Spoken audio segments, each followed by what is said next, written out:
Good evening, ladies and gentlemen. Welcome back. It is us, Dragon's Greed Gaming, coming at you with episode number 10 of our Merkbor campaign, diving back into the dying world, the Doom Metal RPG. Thank you so much for joining us tonight. As always, before we get started, be sure you stop by our Facebook page where you can keep up with all the latest news, sharing stuff like I got the new Winds of Magic book for Warhammer Fantasy with the Collector's Edition, pretty legit. Talking about Gen Con coming up, although by the time you hear this, Gen Con will have been over. And, hobby stuff, old world stuff, whatever else is going on. So check us out there. Check us out over on Spreaker, where we host the podcast. And be sure to stop by iTunes and Apple Podcast. Leave us that coveted 5-star review. Help us grow the channel even more. We haven't really been trending too hard in any particular country, but our good old friends in Sweden keeping us up there. Thank you, fellas and ladies. Appreciate the support. Love it. Absolutely love it. We have so many different feeds now. It's all over the place. So wherever you're listening, whatever you're listening to, we love it all, and we thank you. And of course, be sure to stop by YouTube as well. Check us out on our YouTube channel. We just recorded our 5th month of Tale of Four Gamers for Warhammer Fantasy, so we're nearing the end of that. And we're going to be recording session 2, the first real episode for Tale of 5 Gamers for 40K in 2 weeks. So got some stuff going on there, and we got a whole slew of things coming up really soon. We got Gen Con. At the time of this recording, Gen Con's in about a month. Gonna be running some Alien for that. Tickets are almost sold out. I only got 2 tickets left out of my 20 that are for sale. So thank you everyone who's going to be joining that. It's going to be a lot of fun. And what else? Of course, how could I forget? If you're a fan of the show, if you want to help support us a little bit further than just likes and subs, and if you got a couple spare coins you want to toss in the Dragon's Hoard, consider joining our Patreon, like our good new friend Ingvar Lightning. Welcome to the family, Ingvar. Thank you so much. Another Swede joining the pack. Awesome. Not sure if it's Merkbor that drew him in or just all of our other crazy shit, but thank you so much, man. We really appreciate the support. And I will, you'll hear your shout out today, and I'll have some messages coming to you shortly. So thank you, man. Really appreciate it. I hope you stay for a while and stay a while and listen and enjoy what we have to offer. So if you wanna be like Ingvar, which you should, step on over to our Patreon page and check that out. We got monthly artwork from Kyle. We've got a Warhammer Fantasy actual play that is exclusive to Patreon members. That is going to be finishing up soon. We're going to start recording our new one very soon, so we'll have no stop in that. And you can get early access by a week to all of our episodes. So check it out. Lots of cool stuff. And if you are a patron, as always, we thank you for your support. It means a lot. It's a big help. Pays some bills around here, like hosting fees and getting us some better kit and stuff like that. So all appreciated. Anyway, enough about that. We are diving back into the glorious world of Merkbor. And before we do, let's hear it from our players. Our chosen one, Henry, will not be joining us tonight. He's got something else going on. Clearly, he doesn't have his priorities in check, but that's okay, because Johnny Reliable is here and the Redbeard is here, and we've got 2 returning special familiar guests. Eric is back for tonight to join us, and our good friend Tyler is back at the helm as well. Hello, gentlemen. Thanks for joining us tonight. I am so pumped to see this out. I am so surprised they're still playing. Yeah. Well, I wanted to hop in last week, but I didn't make it back home in time. But I feel like you guys are waiting for me to roll the final misery. Ooh, that would be good. We'll see. There's only 1 misery left still, and I've been really good at it. Yeah, Kyle had quite the session last week. Yeah, it's been fun. Good stuff. Sure I heard. did. Well, let's go around the table. Tell us who you are, who you're playing tonight, and anything else you'd like to, share with the listeners. We'll start it off with the second chosen one. He's been around the longest, playing Rilk. What's up, Sean? Not much. Yeah, just playing Rilk, the pale one. He gets, to use a power once a day. And he's been using his trusty battle axe, and now he has heavy armor. So I think we're going to be in a safe spot. Fingers crossed. Do the chosen one's work. Mm-hmm. Yeah, that's how characters die. So yeah. I mean, you got double-digit HP, so that's pretty good. Yeah, 16. It's not bad. Wow. I mean, I had 18 last session before we fuck up that sacrifice, but okay. I mean, it's not 23 like Henry, but it's still Yeah. Oh man, what a man, Henry. What a beef stew. Yeah. 23, man. Imagine being that big. Michael Jordan of the Bulwark. Yeah. All right, and anything you want to share with the listeners tonight? No, just keep listening and enjoy Mjarkborg. Mm-hmm. All right, and then we've got the Redbeard. He's back to join us for this horrible adventure with a new character. So tell us who you're playing tonight. Yeah, R.I.P. VRAC. Thank you for your sacrifice as we watched you disappear into the crystal depths. I will be playing the heretical priest Dorp. And Dorp we've outfitted with most of the shelves of ammunition. He's got himself the arquebus and about 20 shots of powder. Oh, that's right. Someone's finally going to use the gun. Oh, this is Oh my great. god, you guys haven't used that damn thing yet? No, everybody's characters had like negative agility, so nobody could use it no one can even effectively. use it. Yeah. Well, I'm forced to now because poor Dorp is -3 strength, so he can barely lift the fucking thing. You need a spotter just to hold up the other end. Mm-hmm. Amazing. All right. And then we've got our good friend Tyler joining us tonight. Who will you be playing? Oh boy, I get a new character too. I am Ninduk, the forlorn philosopher that questions everything with much vehemence. Oh, okay, so you're the same class as Henry. That's big shoes to fill. Yeah. I bet you don't have 23 HP. I certainly do not. Oh, love it. All right, cool. And then finally, joining us once again, our on and off regular DeWar Boss, back in the flesh. What's up, Eric? Hey, how's it going? Tonight I am playing the Cursed Skinwalker Vlunde. Looks pretty cool. And what Skinwalker power did you get? Do we have another lizard? A wolf. Werewolf. Oh, excellent. Ooh. Finally, a real Yeah. Skinwalker. So, pretty excited for that. Cool.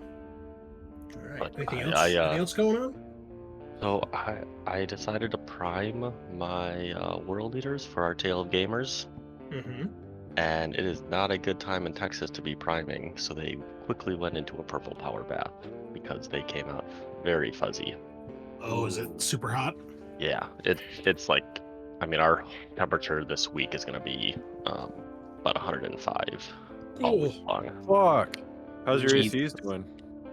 Oh, we ended up getting it fixed. The first guy came out and put the wrong parts in, and then tried to sell us a brand new unit.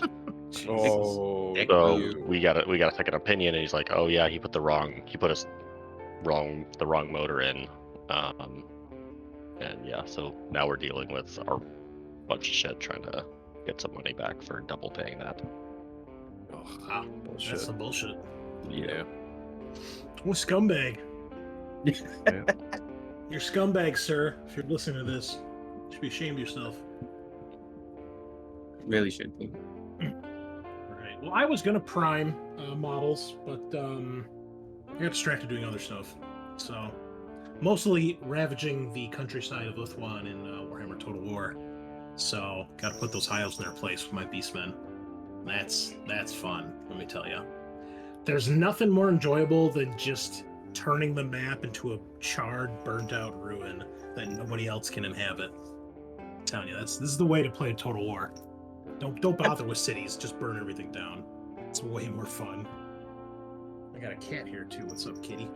All right. Well, I am the Great Unclean One, your host and GM. Not much else to say. Just getting stuff done with the painting. Been on an Axis and Allies kick lately, watching a lot of videos, a lot of World War II stuff as well. Dreaming of buying Axis and Allies games that I don't need, but you know, the collector in me just can't let go. So that's been my obsession the last couple weeks. Other than that, just a lot of the usual going on here. So getting ready for Gen Con, getting ready for recording our Halloween specials in a few weeks. And we're going to have some guest GMs coming on as well to help finally alleviate the load. I'm finally going to take a bit of a break here. I'm excited and a little filled with a little trepidation as well, but I think we'll be okay. Anyway, alas, we left. You guys had and what the fuck did you guys do? You'd finished exploring the lair of the Swamp Witch. A bunch of snake cultists and other exciting things like that.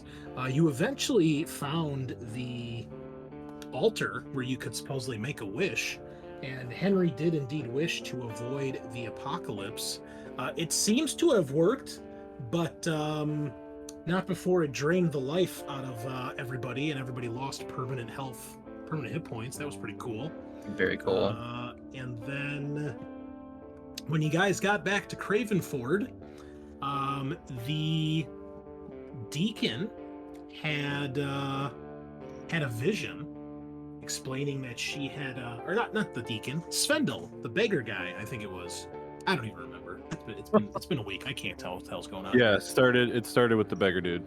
All right, so Svendel had a vision that he had seen a way to avoid, or not, no, that was last time. Anyway, someone or something had told you guys that there was an ancient evil demon trapped in a prison that had been released in a valley in the north in the forest of Sarkash, and you need to go kill it because otherwise it was going to bring about the end of the world anyway, which you seem to have prevented.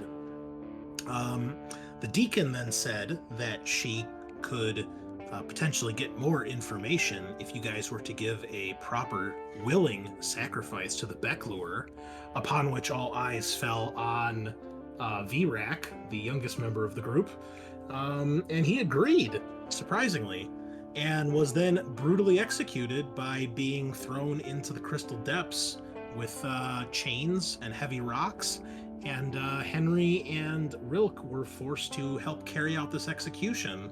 And, well, needless to say, Vrak met the Becklure, and it was not the joyous reunion with one's god that one would wish. We'll leave it at that. Suffice to say, the deacon seems to have been granted an answer from the Becklure, and I believe she'd kind of given you guys a bit of a riddle, if I recall. Do you still have that, Rilk? I think you typed it in chat.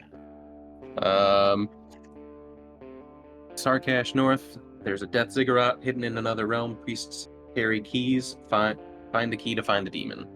That's what I wrote down. It didn't feel like a riddle, more like directions that were vague. Yeah, vague directions. That's right. Yeah. So you know where you're going. You're going to a valley in the forest of Sarkash, which is to the north.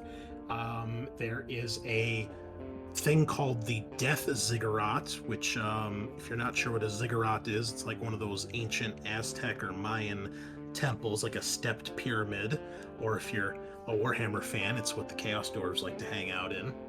And it's apparently hidden in another realm, and the priests carry the keys, and you need to find the key to find the demon.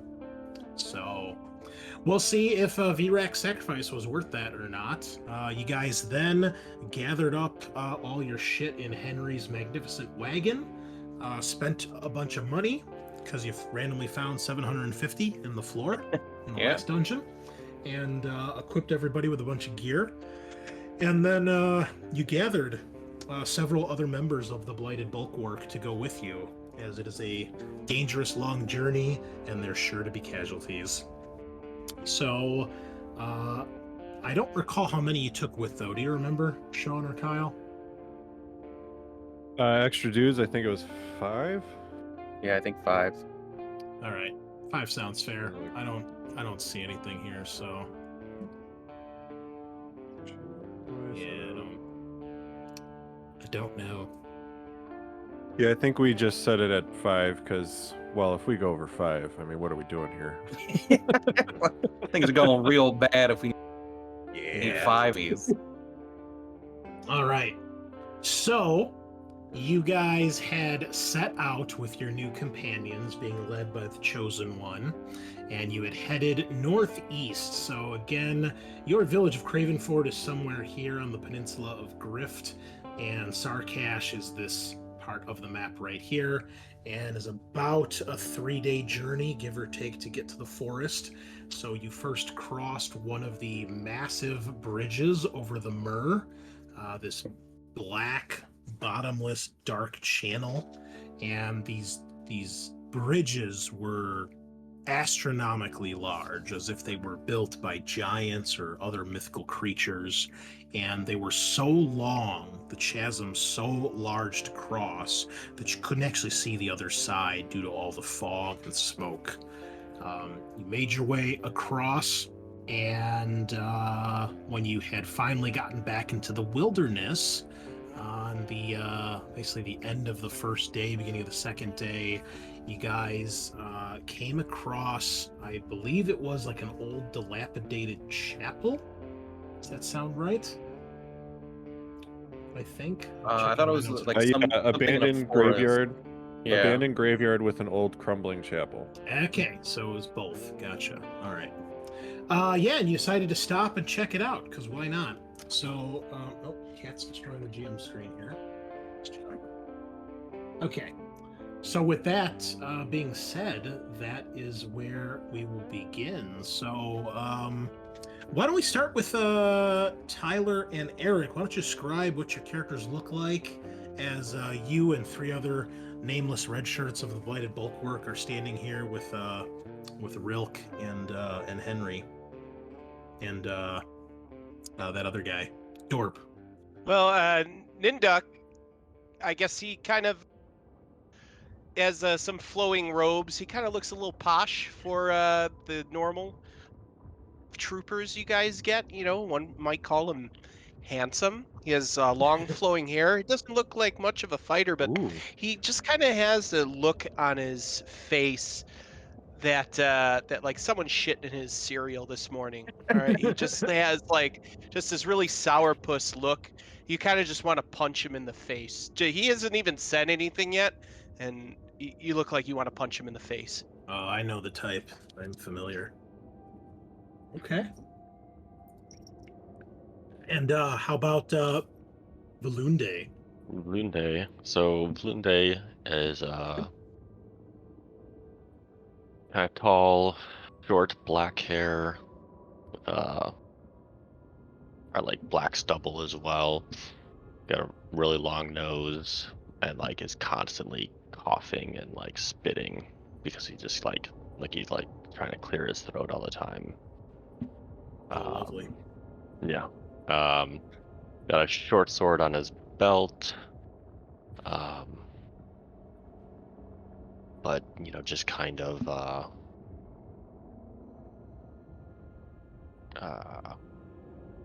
just generic guard uniform. Nothing too special. Although it's like you can tell it's kind of like torn up. Okay. And then he, like, when he's walking around, he kind of like looks down his nose at people, very prideful. Well, that'll come to an end real quick. Well, there the group of you are standing in front of this crumbling, what looks like a very old cemetery that has not had any upkeep for quite some time. It has a small, rusted, crumbling metal fence around the outside, maybe about 2 feet tall. It's just past like your knees, your thighs, and one of the gates. It's got a double gate in the front. One of them has fallen off the hinges, laying in some overgrown grass. The other one is hanging from a single hinge, kind of swinging in the wind, creaking.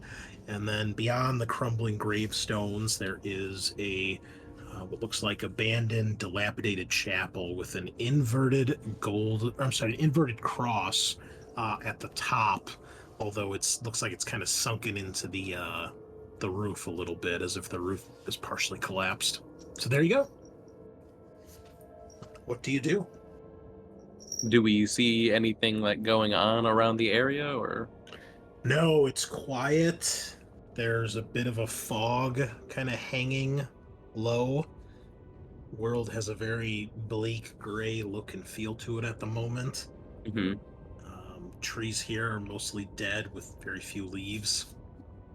Damn, big red. Why exactly did we stop here? That is a great question. I will let your new leader for tonight, Rilk, answer that.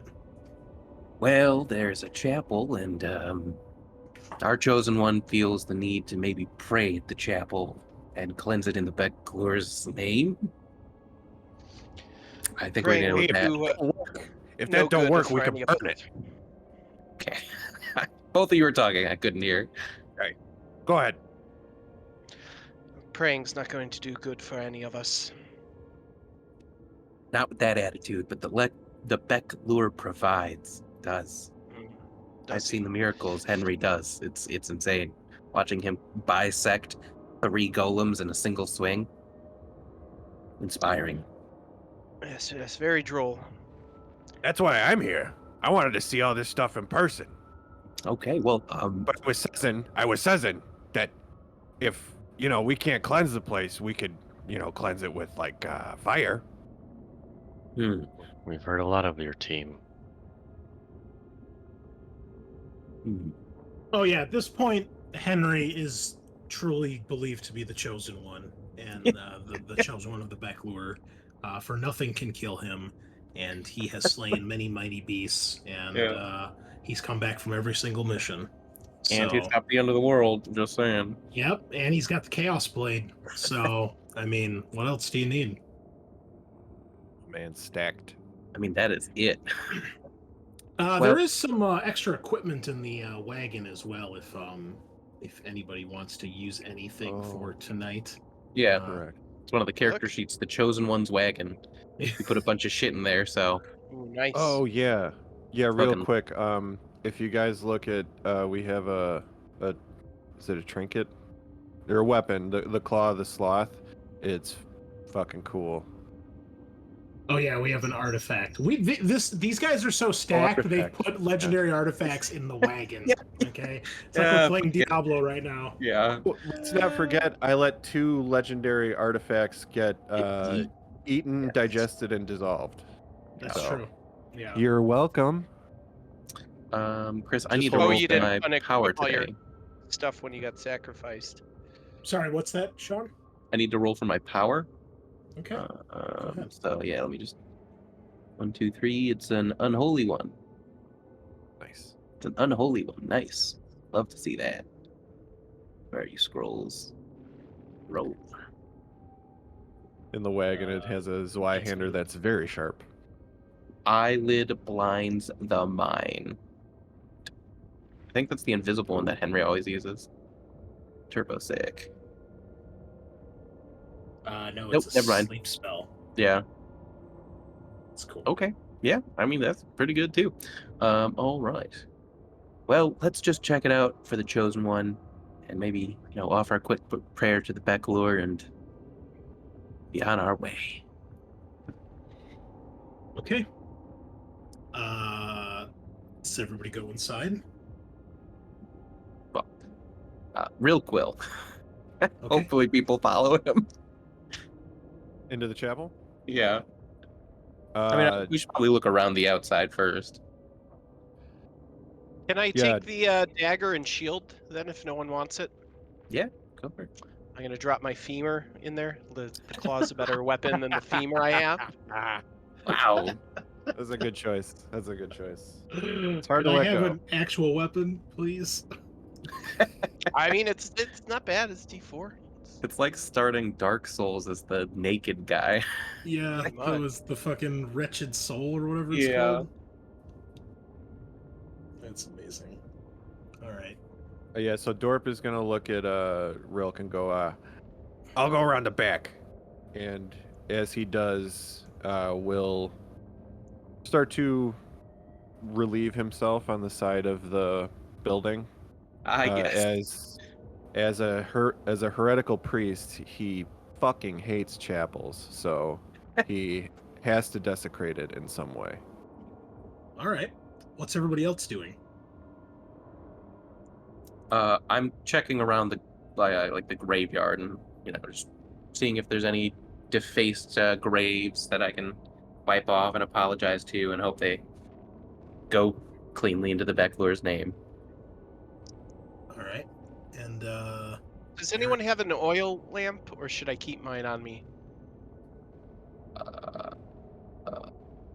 I do not. I used my last one, so I'm so gonna that will be good, keep that then. Yeah, mainly made of gun and bullets. Okay.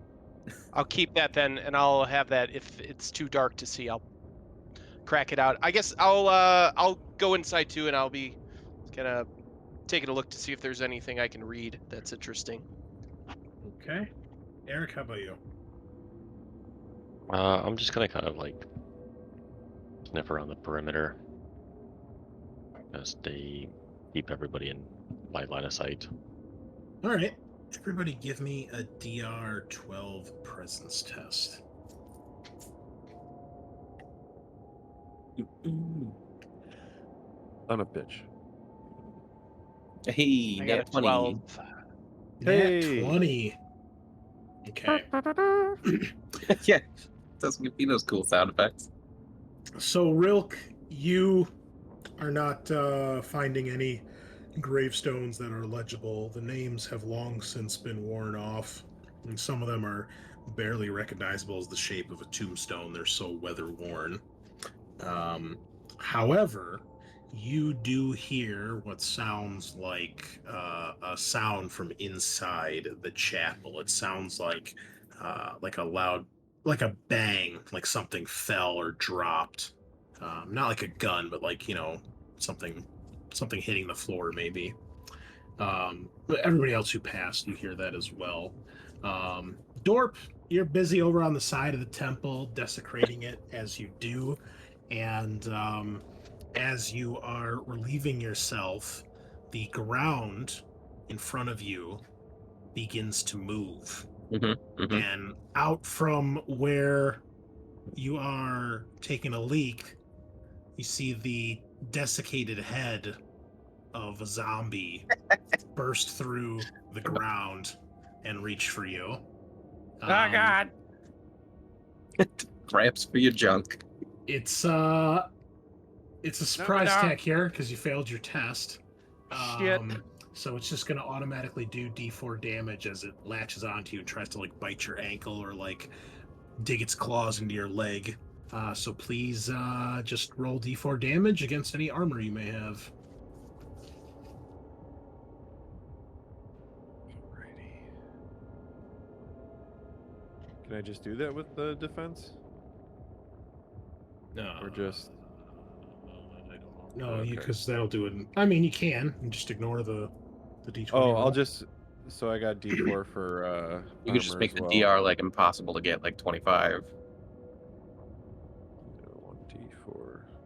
Okay, so this is the hit. Okay, cool. And then I One have... damage. And then I have medium armor. So that's another D4. All right. Easy. Okay, Sweet. so it tries to tear through the the leather, the chainmail you've got guarding your body, but it maybe pops off a thing or two, but it doesn't get through. You see some of its fingernails pop off as it tries to scratch at you, and yeah, you guys can act at this point. Rilk, well, nobody probably sees him because he's on the side of the building, but I'm sure you hear him shout, profanities as he's attacked. So, Yeah, uh, I would. It's a dark world. I know profanities usually mean something bad. okay. Well, Kyle, you can go first since you're the one being attacked. All right. Yeah, Dorp is gonna immediately start backpedaling and reach for the arquebus, and he is going to take a shot. All right. First shot of the gun, ready to break it. Oh no. These guys are Uh, So remember, ranged attacks are DR 14. Okay. And then target armor, none. No, they don't have any armor. Better not. All right. Wow. Well, at least it wasn't a. That's a 4. Yeah. At least it wasn't a 1. Okay. Yeah. So All he'll right. shoot wide. You hear the gun go off. The shot hits the side of the church, desecrating it further. Yes. And the rest of you can go. It's like shit. I mean, yes, shit. Rilk will pull out his trusty battle axe and try to attack a zombie. There are just DR 12. Nothing fancy here. And no armor, right? Yeah. No armor.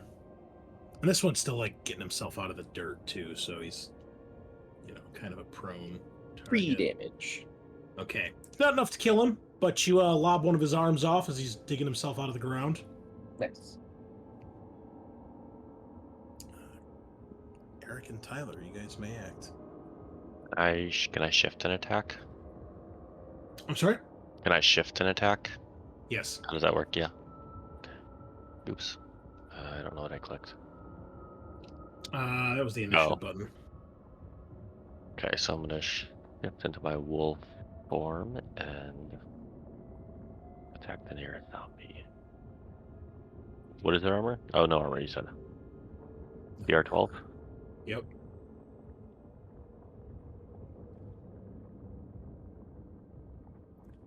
All right. So you tear into this thing as it tries to dig itself out of the ground. You rip its head clean off from the body, and the rest of the body ceases to move. And as this kind of ends, you can hear more noises from inside the temple, and you can also see and hear the ground beginning to get disturbed throughout the cemetery, and you slowly see more fingers and hands begin to emerge from the ground. What do you do? I think Ninduk realizes we are in danger and starts heading towards the wagon. Okay. What about everybody else? Yeah. Let's go to the wagon and try to hold him off at the fence.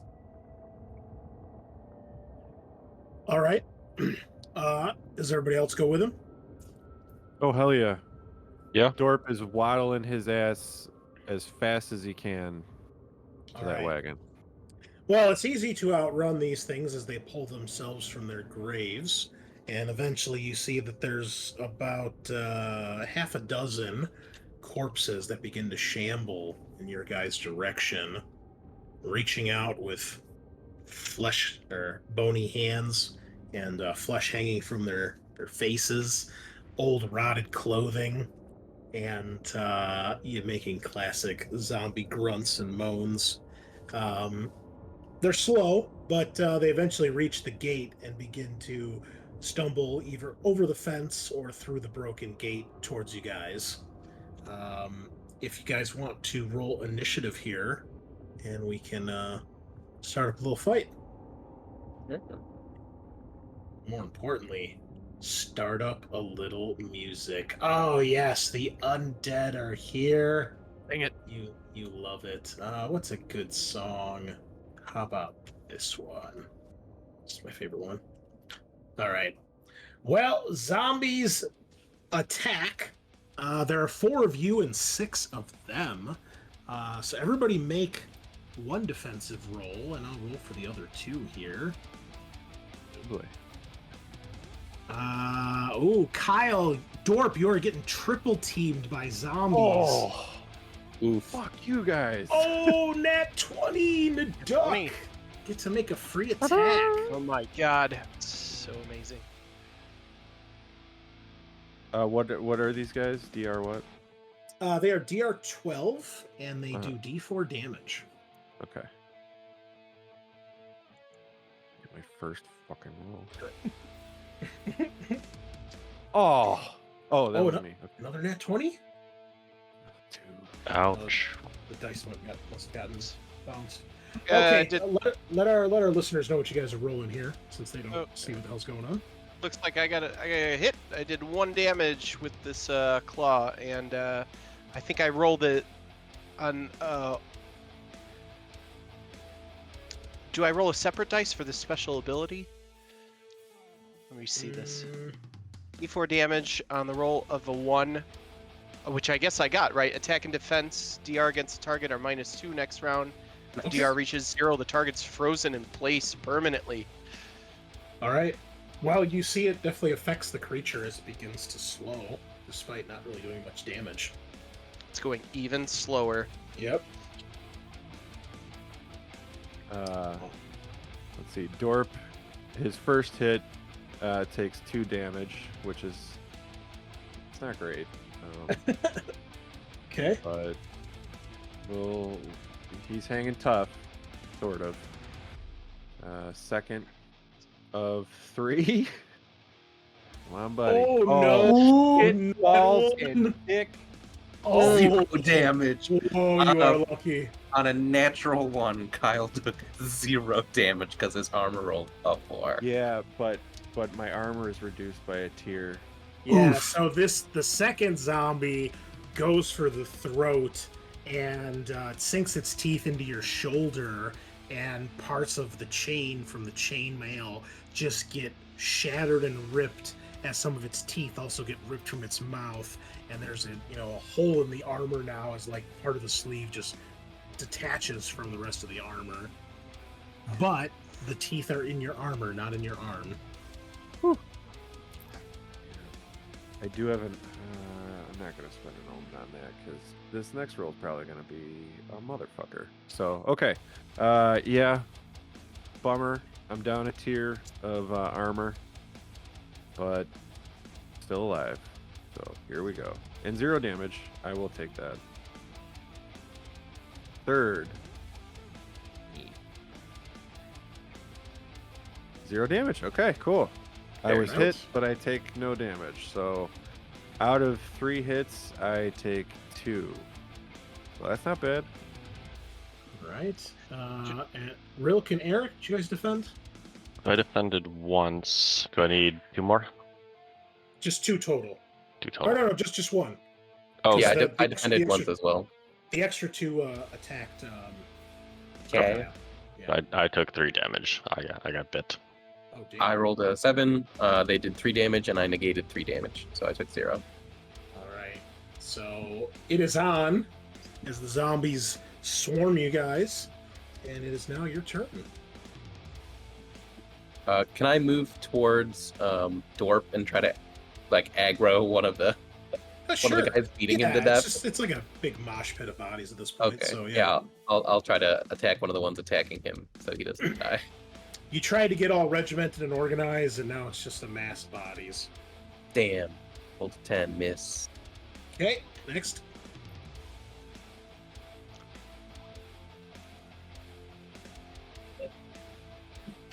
Miss. I'm gonna attack the one that I was attacking.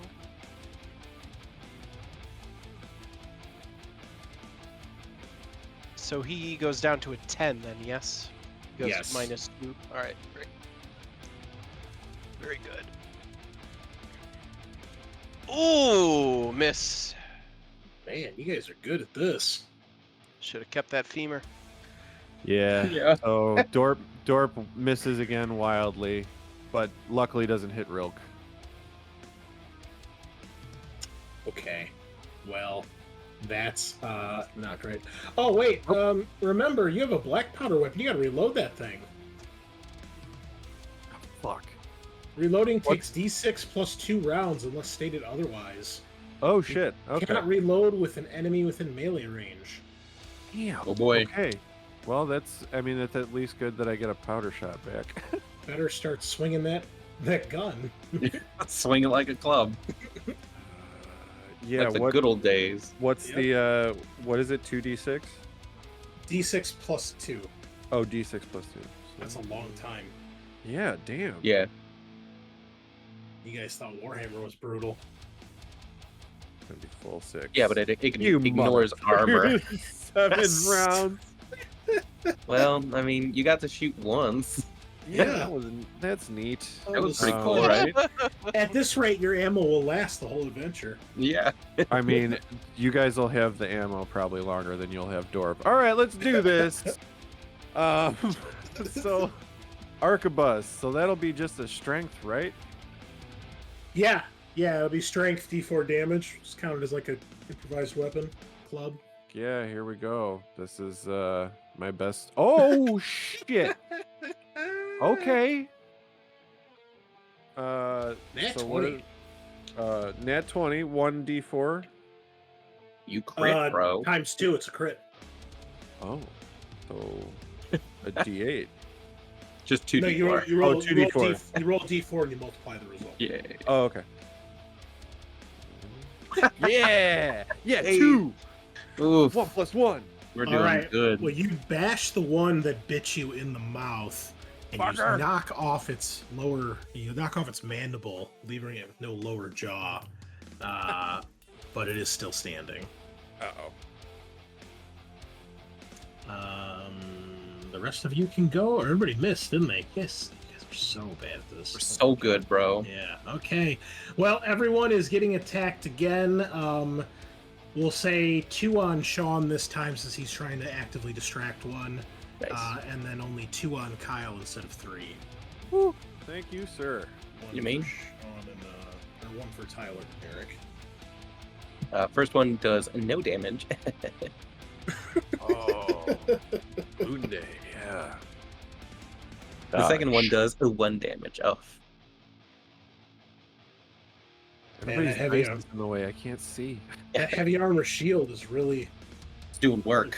really paying dividends. Yeah, the shield has paid Right. dividends the entire time I bought it. Nice. All right. Dorp rolled out of the way. For his King. first shot. Okay. My Second. armor soaked my hit. Nice. All right, come on. 2 damn motherfucker. Not doing great, boys.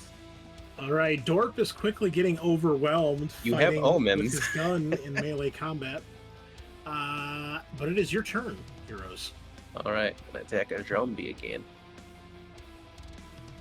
Oof, okay, we're gonna re-roll that Oh my god. with an omen. There we go, that's what I needed. That's not what I needed. Okay, you bury your axe in the back of this thing, but it doesn't do much more than annoy it. Alright, I nick one again. Drop his DC down to 8. Okay. Did Yeah, another he's- damage. The one's got 2 damage on it. He's struggling.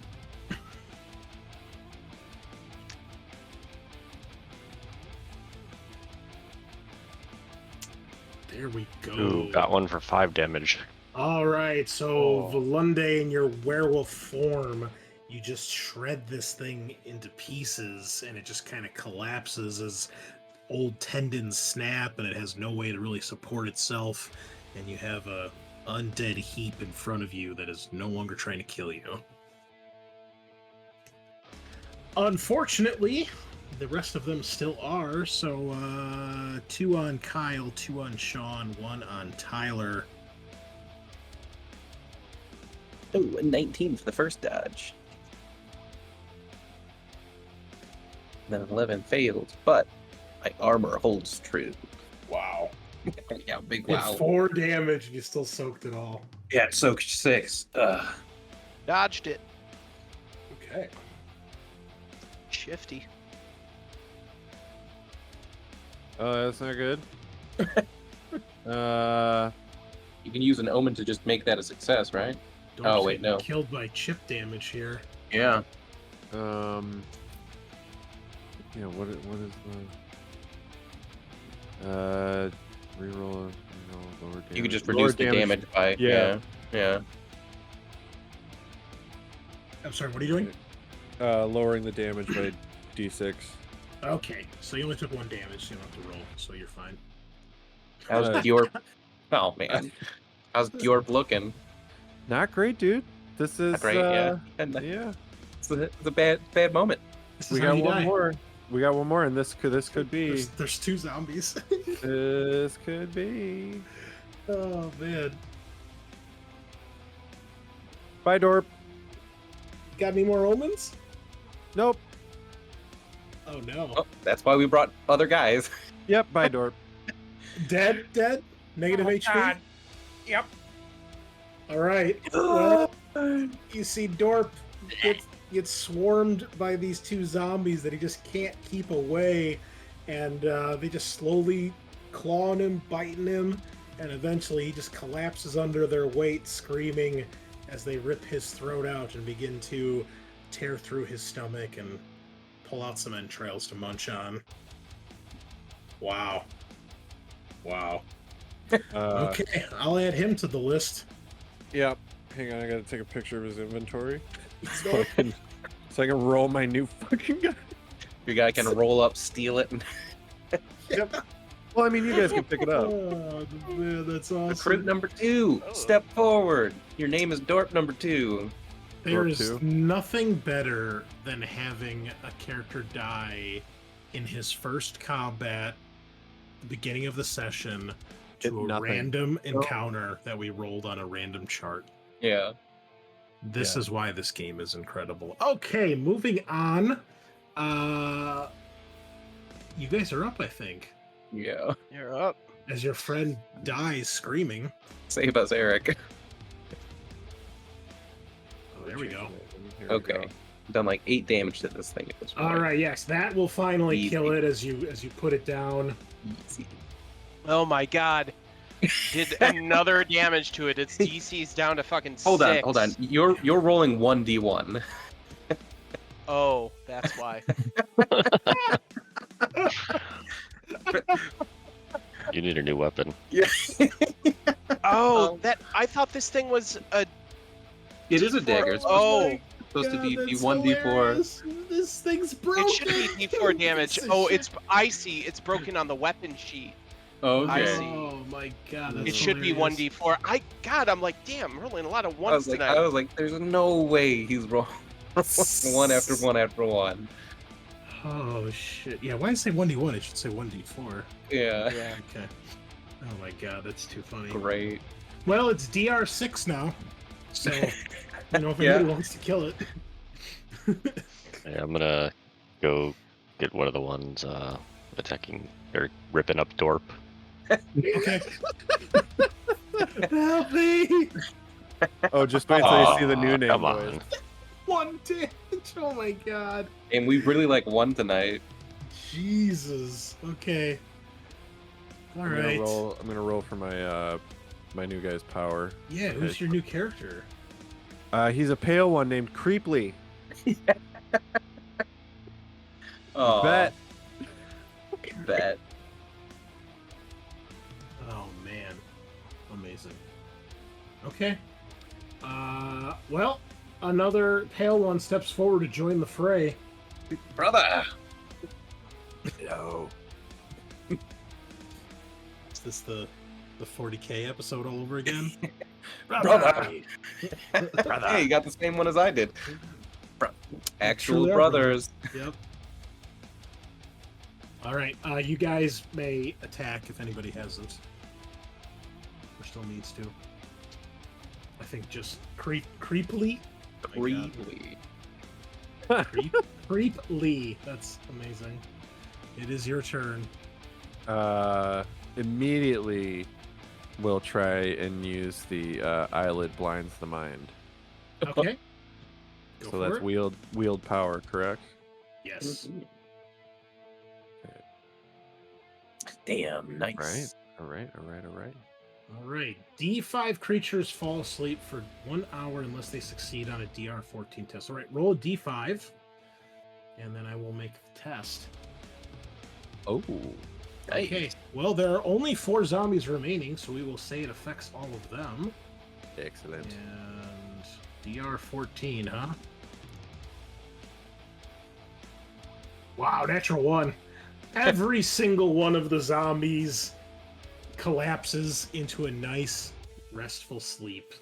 Night, And are easy targets for you guys to pick off and crush and finally put down. We just, squat up, 4 dudes on one zombie and just beat the shit out Oh, of it. it's like the printer in Office Space. Yeah. No, we'll do it Nazgul style. Just all surround them and just stab them. Yeah. Pretty much, man, yeah.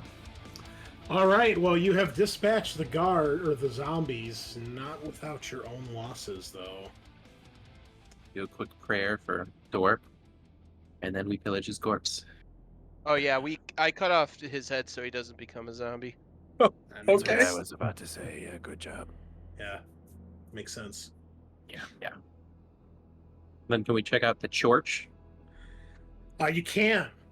When you get to the church, you notice that there is something banging on the door from the other side. You can hear scratching and moaning. Always a good sign.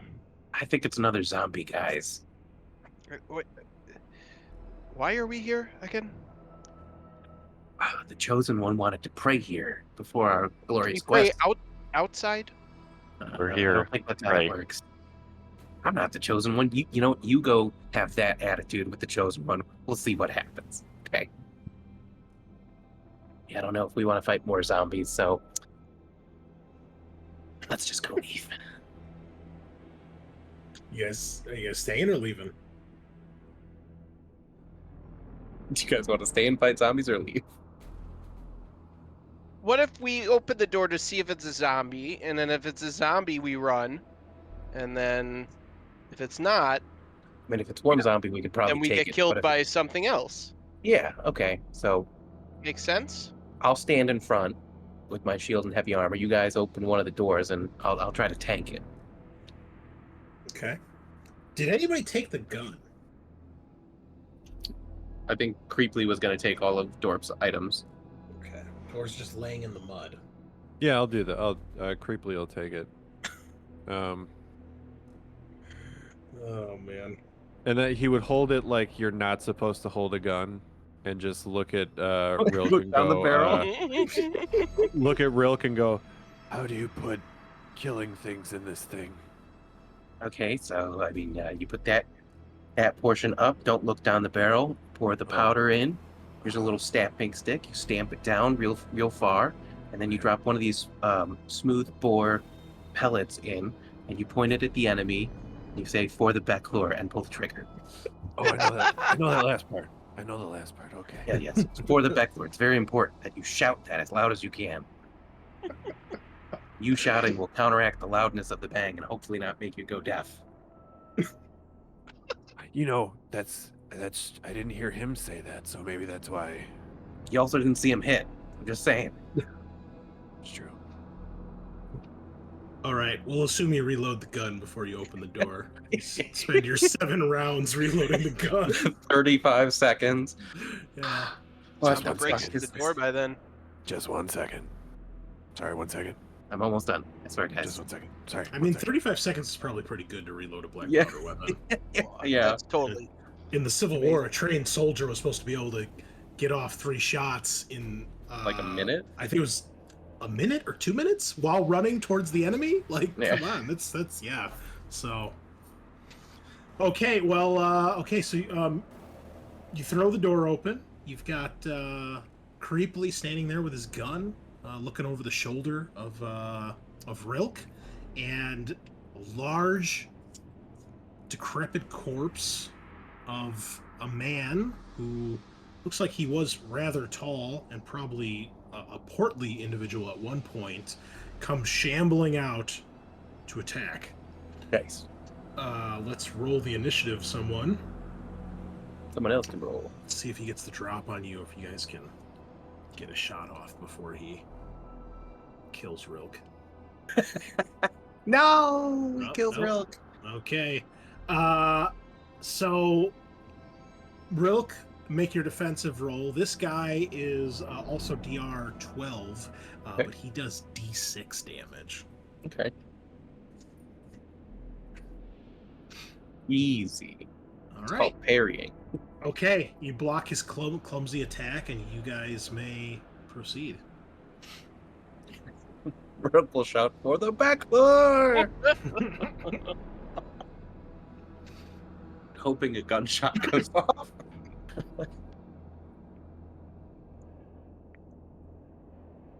I'm just getting it. I'm just finally getting it on the fucking I stream. guess. Yeah. I guess. Okay. No, I'll it is just- definitely happening. okay. Yeah, creepily oddly points the gun. He's still holding it wrong somehow. It's going the right way, but he's Yeah. just, you're looking at him like, what are you doing? For the back door! Nice. What is it, 14? DR 14? Yes. Oh, I thought it was 12. Guns are always 14. Oh, okay. I'll omen that. Oh, man. Okay. I'll omen that. You just got more omens. You might as well use them. Yeah. Yes. Yeah. Before he dies.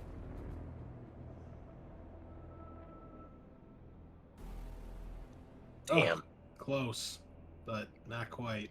Oh, Alright. that's right. Range use Uh, presence. You know what? I'm gonna use. We remember we house ruled range. Oh, uses yeah. agility, That's- So Oh, I don't know okay. if that matters for you. No, that wouldn't help. Nah. Jesus. Yeah. Okay. I'll attack. So does that 7 rounds carry over, or do I re-roll? No, every time you have to reload the gun, you roll again to see how long it takes. Okay. What's the target's armor? He doesn't have any armor. Cool. He's just a big zombie, dude. Son of a bitch! Another 7 rounds. Yeah. Cool. Another fucking bat. All right. Yeah. You hit him for 4 damage. Yeah. It's not bad. Lunday, swing and a miss. Anyone else? Is that everybody? No, I'm coming. I was just trying to fix my weapon. What's Alright, your here 1 we go. damage? Here we go. Here we go. Let me bump that back up to 12. Dunk. Wow, that was an interesting roll. Oh yeah, 2 big damage. 2 damage. All right. So, Naduk comes running up alongside and shoves the dagger in this thing's neck. It's still going, though. Looks like it's a little chunkier than most zombies. And it's going to attack... Rilk. Yeah. It's going to keep its assault on you. Yeah. Easy. All right. 17. Swipes again, but you duck underneath and you may attack back. Nah, I missed. Not great. Not great at all. Anyone else? Remember, you guys all go whenever on your turn. There's no initiative order. Yeah. Creeply's gonna jut the arquebus forward like a stabbing motion. I am not doing well. No, not at all. Wow. There we go. Someone can hit. Okay. All right. D4 damage on the clubbing instrument. Hey. All right. Oh, creepily, you smash this gun forward, and it goes right through his forehead, out the back, and then quickly pulls the gun out of your hand as his whole body just goes limp with the barrel of your gun driven through his skull. But he is well and truly dead. And now half your gun barrel is covered in zombie brains. Yeah. That'll wipe off. It's gonna take so much longer to reload now. You gotta drag that corpse with you everywhere you go. It's crazy. All right. So look around, make sure there's no more big zombies. No, you listen for a moment. You do not hear anything else stirring inside. The church is obviously a little bit darker because there's you can see when you walk in, the windows have been boarded up from the inside, and you see the signs of struggle. A couple bodies that have long since been devoured and chewed on, and you see that the altar of this particular church has this this inverted cross symbol, but the one in here on the altar is it's not huge. It's maybe, you know, the size of a large candlestick, but it appears to be gold. It's the only thing in here that like catches your eye right away because it still has a bit of a shine compared to everything else that's covered in dust and cobwebs, and you know, with the windows boarded up, there's just little bits of light coming through. Okay. So on the base map, I see like the inverted cross that says Wasteland. Do we know if there's any like connection to that? The inverted cross is with the unfortunate undead. Give me a DR presence test. I think it was supposed to be tombstones, but give me a DR 14 presence test. I'll use one of my omens to make that like 4 less, so I succeed. Yeah, as a matter of fact, you would think that perhaps perhaps there's some connection with the Valley of the Unfortunate Dead. You've heard the Valley of the Unfortunate Undead is well, it is a valley that is infested with the undead.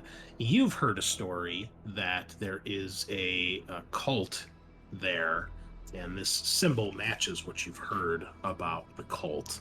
It's a cult that worships the undead, and its more fanatical members allow themselves to be willingly turned into the undead to further the cult's goals. Okay. I mean, I guess I'll take that gold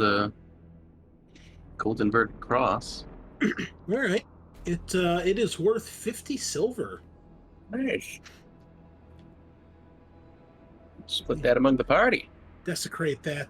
We can't really split that until you go sell it. So yeah. Okay. Desecrate that church in Dorp's name. Yeah. His memory. He would have wanted this. Yeah. All right. If this place is cleansed, I'll let Lord Henry know he can pray now. Okay. Is there anything else important here, or? No. The rest of it, you guys search for a little bit. It looks like you could definitely take shelter in here. There's it's a very simple building, though. There's not, a whole lot in here. There's a couple. Looks like most of the pews were chopped up to make the boards that they boarded the windows with, and really the altar is the main thing that's still here. But it's spacious. It is a little bit of shelter.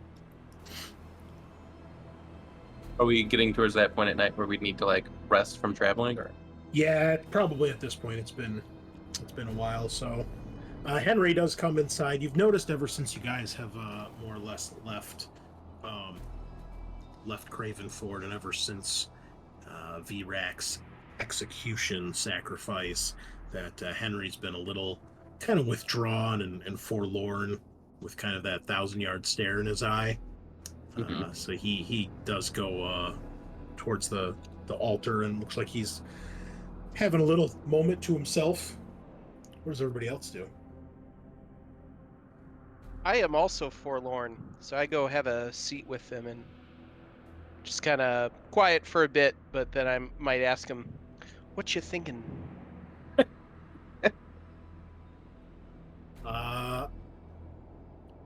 He would say that basically he's troubled after all that's happened.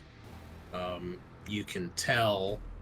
I mean, Rilk would know this more because he's been with Henry longer, but you can probably piece together that Henry definitely is a little shaken up after like having to help execute a comrade that's been with him for a little while, and perhaps struggling with, was it worth it? Is the information that you guys got, is that worth his sacrifice? And also, like, has the end of the world truly been stopped? It seems like it has. Basically, another misery seemed to have happened, and the black salt was going to hit, another black salt storm was going to hit Cravenford, and then it dissipated before it did, and for the first time ever, you guys saw the sun as the clouds parted, and it basically burned away the black salt storm. So everyone has taken this that the wish has come true, despite the fact that it drained some of their life. Perhaps that was the cost of the ritual. But either way, Henry seems perturbed by all this and kind of lost in his own thoughts. Well, I think Nida tries to console him a little bit. Now, he claims to be a philosopher. He's not particularly a good one. So he kind of just says, hindsight is 20/20, and then he gets up and walks away. Okay. What's everybody else doing? Creeply has found a nice corner to stare at. All right, makes sense. I'm not gonna step outside. All right, you do anything in particular out there? Nope. Just kind of avoid the church. Okay. And what about Rilk? What's he up to? He'll probably also go outside, but just kind of make sure like nothing's coming towards the church, nothing's coming at us. No, it has returned to being quiet. You guys have pulled the wagon up, maybe even to like block the door if you want, as much as you can. And the other, 2-3 people that are with you are like kind of setting up a little camp, getting out bedrolls or whatever, tents. Yeah. And yeah, it's quickly becoming dark. Nice.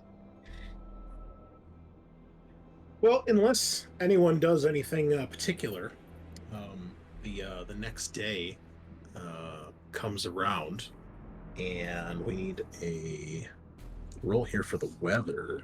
Let's see what we got going on outside. We get some rest. Yes, you may rest if you need it.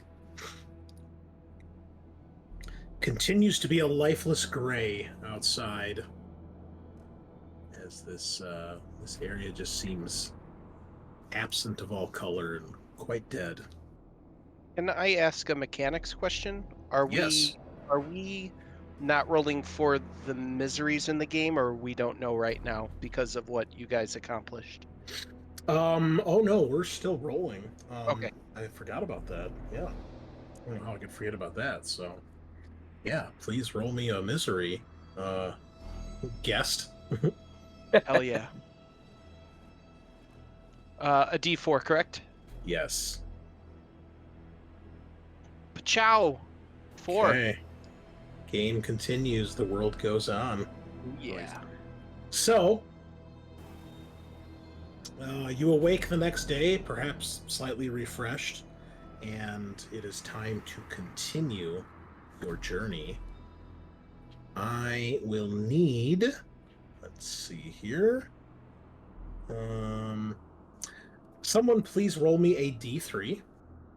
Eric, if you want to roll. Yep. Continue our trek towards the forest. Okay, and then yes, go ahead. I was gonna say, can I use the plasmatic fool while we were resting? It's that thing we got last time, and I want to at least try and use it. What does it do? Yeah. Spill blood over this profane idol while resting and roll a dice. Odd, spilled blood becomes red poison. So if you use the red poison, I guess it does toughness test, or they lose 10 HP. And then if it's even until next rest, agility and strength tests are plus 2 DR. Let's see here. Does that mean it would be harder for me to do things? No, it's a bonus. Okay. Yeah, so odd is bad. And even is good. Okay. All right. Well, let's fucking hope for even. Or yeah, even. Even. All right. Okay, so all your strength and agility tests are at +2. Okay, so I'm just gonna make that strength is +6, agility is +2. Wow. Maybe you should use the gun now. Well, yeah, maybe. We'll find Okay. that point. Eric, I also need for you to please roll a d12.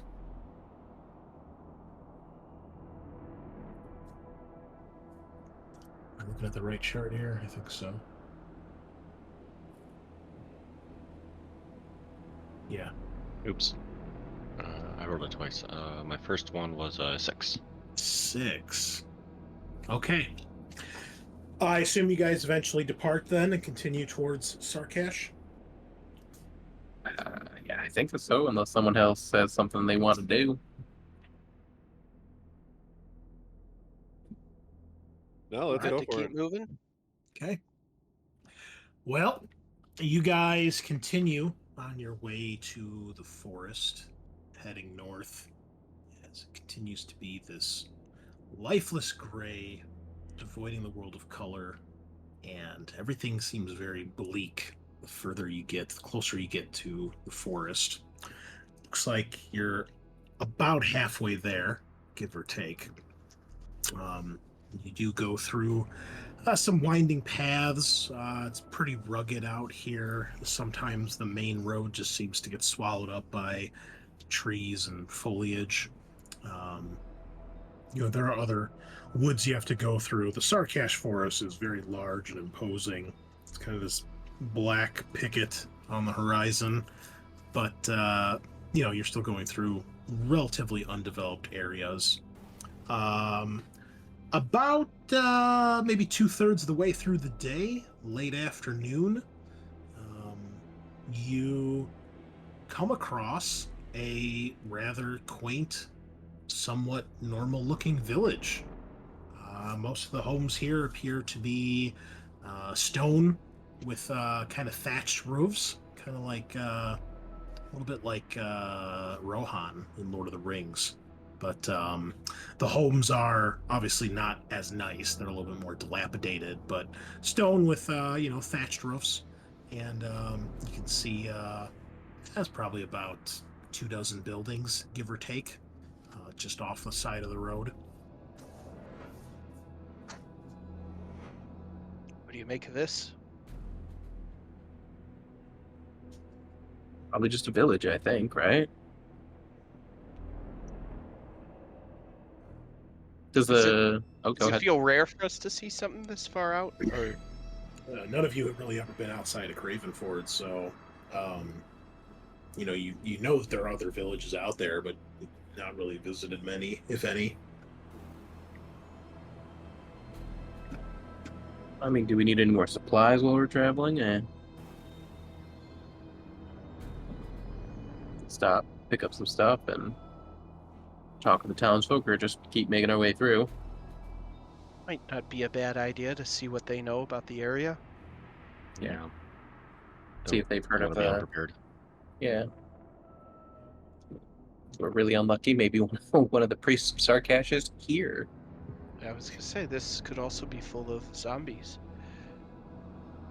It looks inhabited. You can see like signs of life. There's like you can see smoke coming out of some of the chimneys.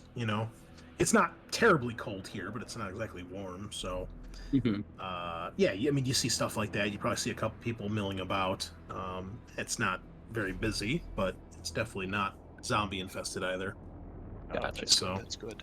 And you do see a structure that looks like it's probably like an inn or a tavern if you want to go there. Otherwise, most of the buildings look like they're homes, but you do see there's one that's probably like maybe like the elder's house or like a town, not town square, but town hall type of thing.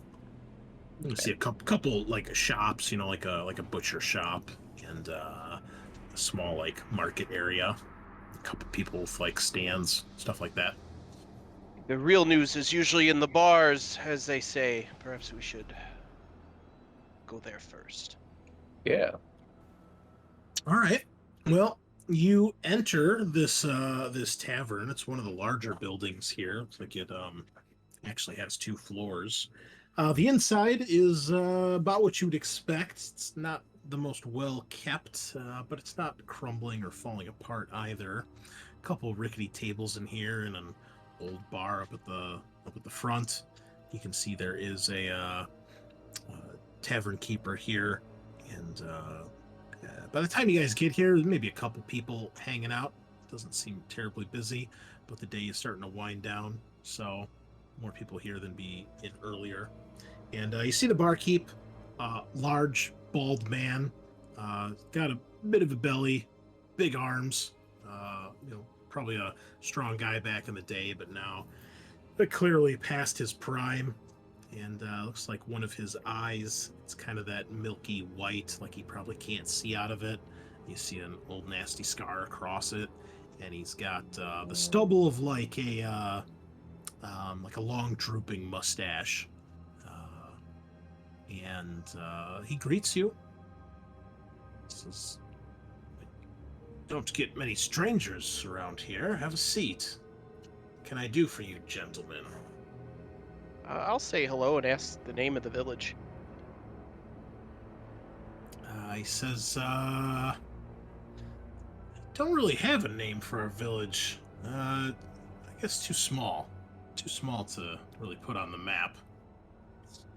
Yeah, Nida kind of just like thinks about that, like that's the first time he's ever had that thought, and then he gets lost in thought. Can something be so small it does not have a name? Okay. Yeah, we're just passing through. Thought we might stop for drink and get to talk of the town. Oh, he's like, "Well, great. We don't get many visitors around here." And he seems a little jovial and eager when when you say you're here for a drink, and he begins to pour you guys something. You notice that he's like kind of like licking his lips a little bit as he does that. Yeah. So, what does this village do? Do you guys do farm livestock or crops or? He's like, "It's meat, mostly meat. Meat of all types is pretty good. A lot of cattle and bacon and steaks and things like that." Just a question to the person running the game, Chris. Did we see any cattle or pigs when we were coming in? No, you didn't. Okay. Oh, okay, cool. Yeah. You notice everybody rolled a presence test. Yeah, I think we all know where this is going, Chris.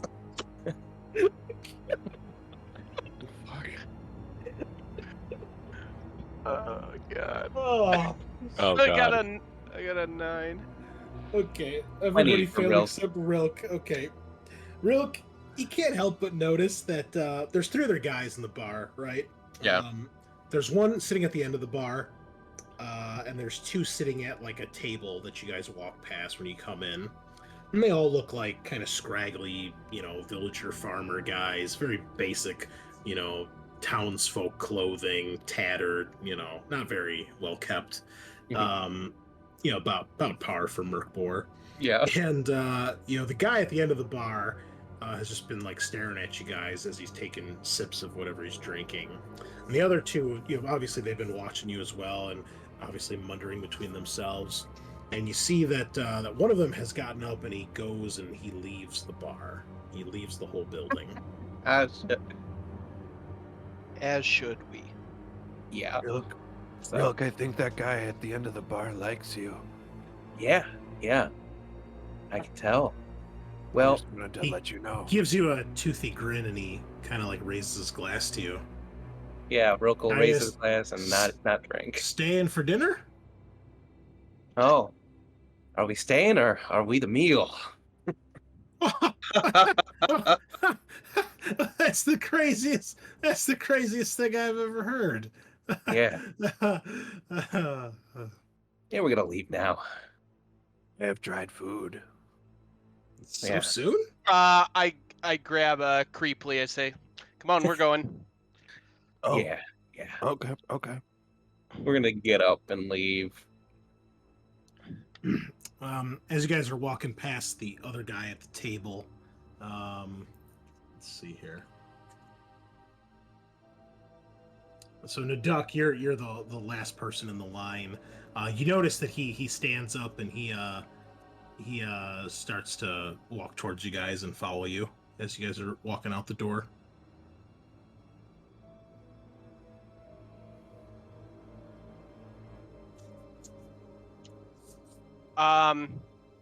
He follows you guys outside as you exit the tavern.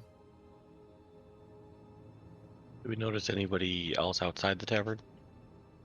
As a matter of fact, you do. As you leave the tavern, you notice that there's a lot more people than you saw when you first came in the village Ah, that damn. are appearing in doorways and from, around a corner. And like pretty much all eyes in the village are on you guys. And you can't help but notice that everybody is kind of licking their lips. Okay. I pull out my tablet. I have this giant tablet.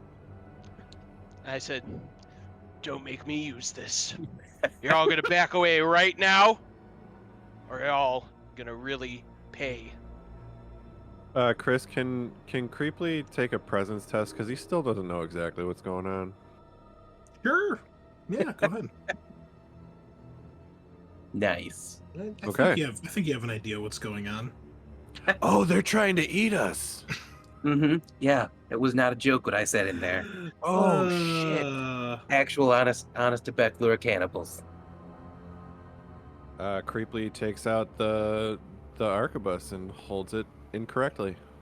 Okay. With that being said, why don't we take our break here as we're just about at our halfway point. Oh my god! What you guys think about what you've done is you Can't go you notice- anywhere. You notice All right, we're going straight to the final temple. some of these people are beginning to draw very sharp knives and cleavers, and you even see one woman get out a rolling pin. Okay, ma'am. And she's batting it in the palm of her hand like a like a gang member would do with like Yeah. a blunt object. Yo, you gotta get it now, fool. Come around these parts. Damn, Enchanted. Dolores. Good All right. time. Grab some Dr. Pepper. We'll be back for Cannibal Holocaust Part 2. Oh my Yeah. god! Electric Boogaloo. All right, BRB boys. BRB. All right, listeners, we are back. Party has found themselves in quite the predicament. There's several of these villagers licking their lips, surrounding you, with probably not great intentions on their mind. What would you like to do? Draw my weapon. Did my bluff have any effect? Oh no. All right. Yeah, I'm gonna shift now. Yeah. I'm still going to use it as a weapon. I'm going to conk someone on the head. Well, actually, I might need help figuring out how you use it exactly. I believe you just throw it on the ground and it shatters and then it casts whatever spells on it. excellent. Okay, cool. Very good. That's what I'm going to do when the time comes. Yes. Okay, Chris, I guess. Oh, sorry. Yeah, go ahead. Could I is there a way, is there anybody that looks like they may be in charge or like the leader? Not really. There's there's two guys from the bar. Let's go back. So there's the guy right behind you that followed you out of the bar. You can see behind him the innkeeper is making his way to the door as well. He's got like a big old like a meat tenderizing mallet. Yes. The guy that came out behind you guys looks like he draws like a little knife. You got the lady in the doorway with the rolling pin, and you see the guy that had left the inn earlier has returned, and he's got two very long, wicked-looking knives. Very wretched-looking man. You see there's a large woman who comes out. She's got a dirty meat cleaver. And finally, you see a young strapping lad, probably around 10 or 12, and he's got what looks like a large needle of some sort, and a very wicked, disturbing grin on his face. So yeah, I guess roll initiative, because that's what's happening. Hey, we go first. All right, would all of you please roll me another DR10 presence test? 15 or 18 for Rilk. 12 for Creeply. 21. for God Nidok. damn. Going hot. Well, for those of you that passed, which is all of you, as you step out, you realize you're surrounded. These people, if you want to call them that, are approaching you. You can't help but notice a screen, and you realize you can see off in down one of the streets, being dragged into one of the homes. You see one of your other guards that was with your wagon being dragged into another home by several of these people. Jesus. It's like Resident Evil 4's village. Oh my god. And yeah, that's actually, that's kind of what it feels like right now. Yeah.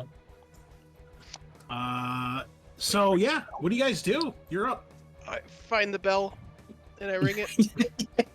Yeah. I aim through the trees, glitch it, and hit the bell. Ayesta. Yes. I am going to swing my axe into the dude who's like right behind us. Okay. All right. Mr. Tiny Dagger. 13. Only 2 damage. All right. You strike him, but he's kind of expecting it when you walk towards him. You cut him in the arm a bit, and well, he's ready to try to stab you. Can I just use my own to make that 8 damage? I don't know. Can you? It is one of the things, but I don't know if it's before you roll or after. I'm trying to find the. I don't care about that. What is it? Oh. What does it do? I max believe it damage does or- max damage. Yeah. Let me double check. Do max One. damage. Yeah, deal max damage with 1 attack. 1 plus mods. No mods, just max. So he Okay. takes 8. That'd be my Okay. wrestling name. You drive the axe straight in between his eyes, cutting his little fisherman's hat in half, and he collapses to the ground with a look of utter shock and bewilderment on his face. His tiny knife clatters to the ground. A little knife in the corner. Okay. Creeply's gonna try and wield his scroll or his power. Okay. Not today, God. Ooh, he's gonna re-roll that. Well, what do you need to succeed? A 12? You could just reduce oh, the yeah. DR, right? So I'll just reduce the DR so it passes. Okay. So this power is called Enochian Syntax, and one creature blindly obeys a single command. Okay. Who are you casting it on? There's meat cleaver lady, rolling pin lady, guy with the 2 daggers, the kid with the fork, and the innkeeper with the mallet. There's a lady with a dagger, With a cleaver. cleaver. Yeah. Lady with a cleaver. Creeply will lock eyes with her in the Enochian language. Command her, die. Oh, that's what we're doing, huh? Suicide pact. Okay. Well, You see that she stares right at you. She takes the cleaver and she drags it across her throat without saying a single thing. There's no sound. There's no struggle. There's just death. Very Bjork. And she crumples to the ground, bleeding out and twitching silently. Very nice. Yeah, and Creeply will look at all the other villagers and say, yes, I can do that a lot, so so don't come near me. Okay, who's next? I'm gonna try and smash this tablet down, and I go, so you really want me to use it? And is there a? I don't want to get it on the rest of the guys, so if there's a target or targets I can kind of smash it towards, that will not get the guys. Oh yeah, you can control it. It's Okay. fine. So yeah, so it takes D6 damage, and I think you have to. I'm sorry. Yeah, how do I use? Do you guys remember with Henry? Does he have to roll like a presence test to use the tablet? Yeah, because it there says was the a- powers presence test. Yeah, you got to make a presence Yeah. test. And Oh, then, presence Every power DR12. requires a presence test. I think if you just hit wield power, Okay, a wield you'll of use. power, it'll do the DR12. Okay. Let's go. Okay, Fatty son. 18. so you cast it as you smash it into pieces, and the dust goes swirling towards the barkeep. He's probably the closest guy. So roll a d6 for the damage, and if you roll a 6, he just instant dies. Like the troll you fought in the very first session. Oh, 5. Close. Fucking close. All right, he begins to choke on the, the powder, but it does not kill him outright. There. See what you made me do? Eric, Alright, I'm gonna lunge at the barkeep while he's choking. Nice. smart move. Okay, Mhm, go for mhm. These guys Armor? down. it. No, he doesn't have armor. Okay, D12 or DR12. Yep. Ah, come on. Nuts. No. Okay. All right. Well, the cannibal villagers attack.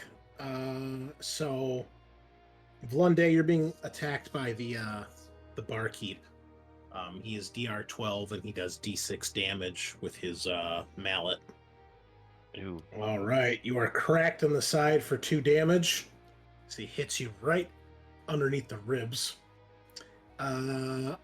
The woman with the rolling pin comes rushing at you, Rilk, and Nice. tries to bash you.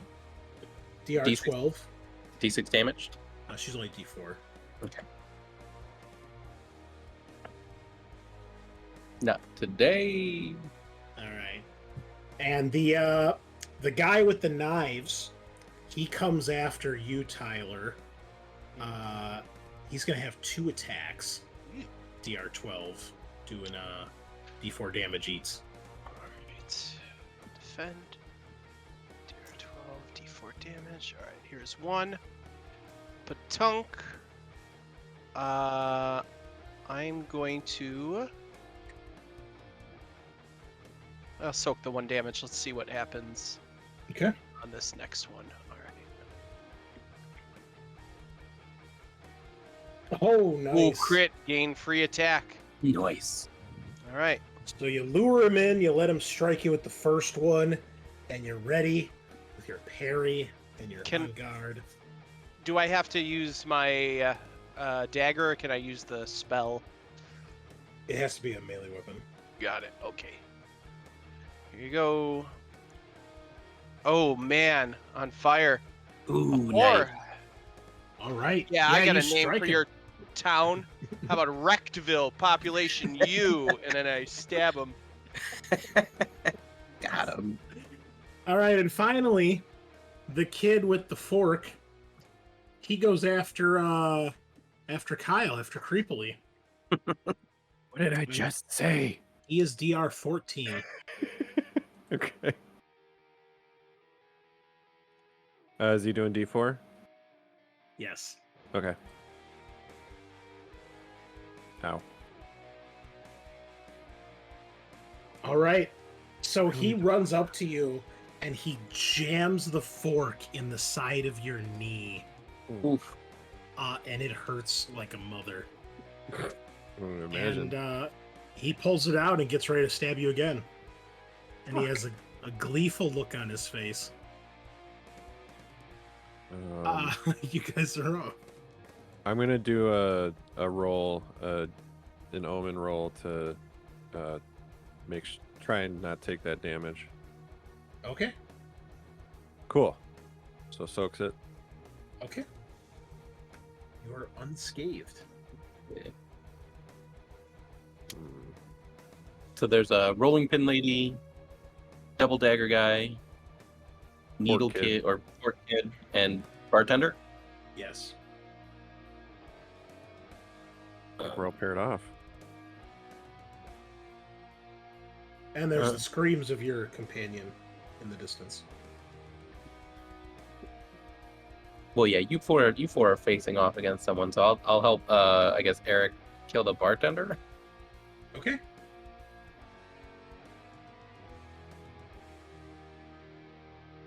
No, I won't. Oh, I will. What is going on? Oh. The +2 strength helps out. I hit. All right.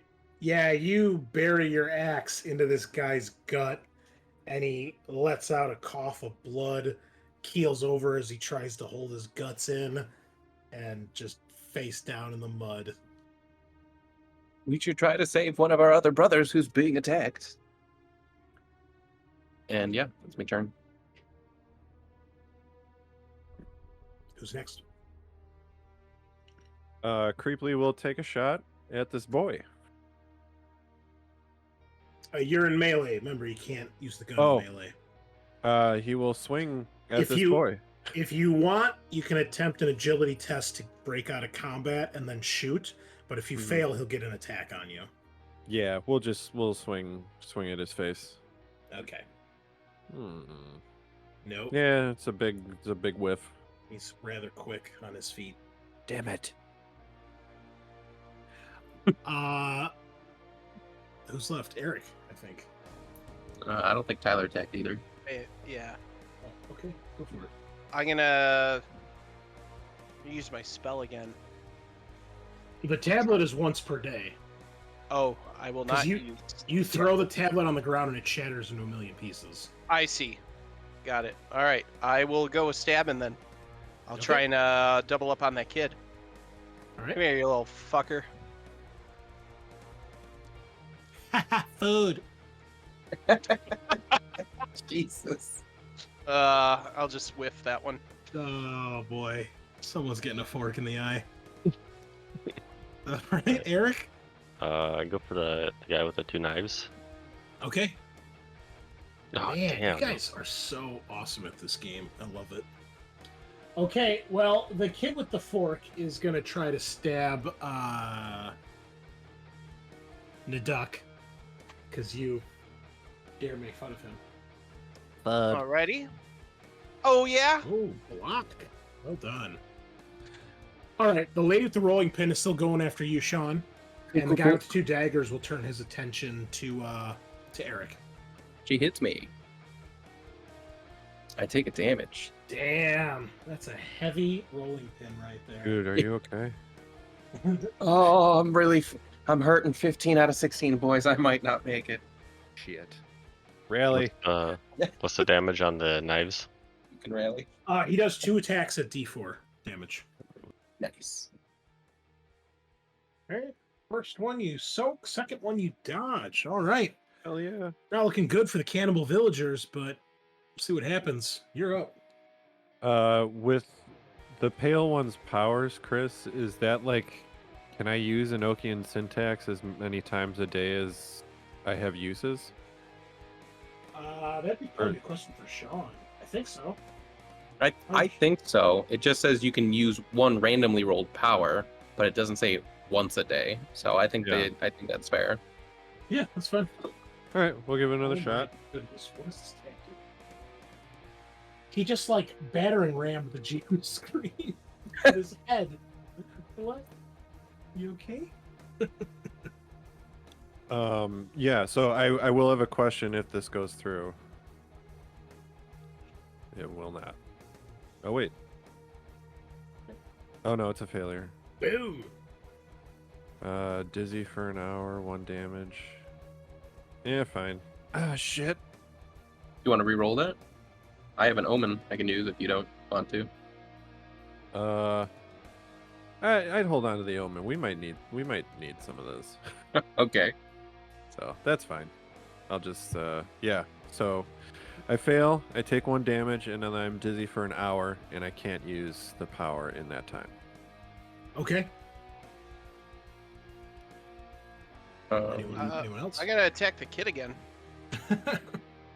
I said, "Come here, you little fucker." Oh, nope. Can't That's get a him. 5. That's a 5. Can't get him. I guess I'll attack the woman with the butcher or the rolling pin. Alrighty. 7. Oh, okay. buddy. You hit her right like where the shoulder meets the neck, like a perfect 45-degree angle coming down, and she's like screeches in pain. You could feel her collarbone shatter, and she crashes to the ground, gurgling and dying. Just give her a good old Gears of War curb stomp. And then we see off screen, we see the rolling pin roll out of the frame. Yeah. Anyone else? Is that everybody? All right.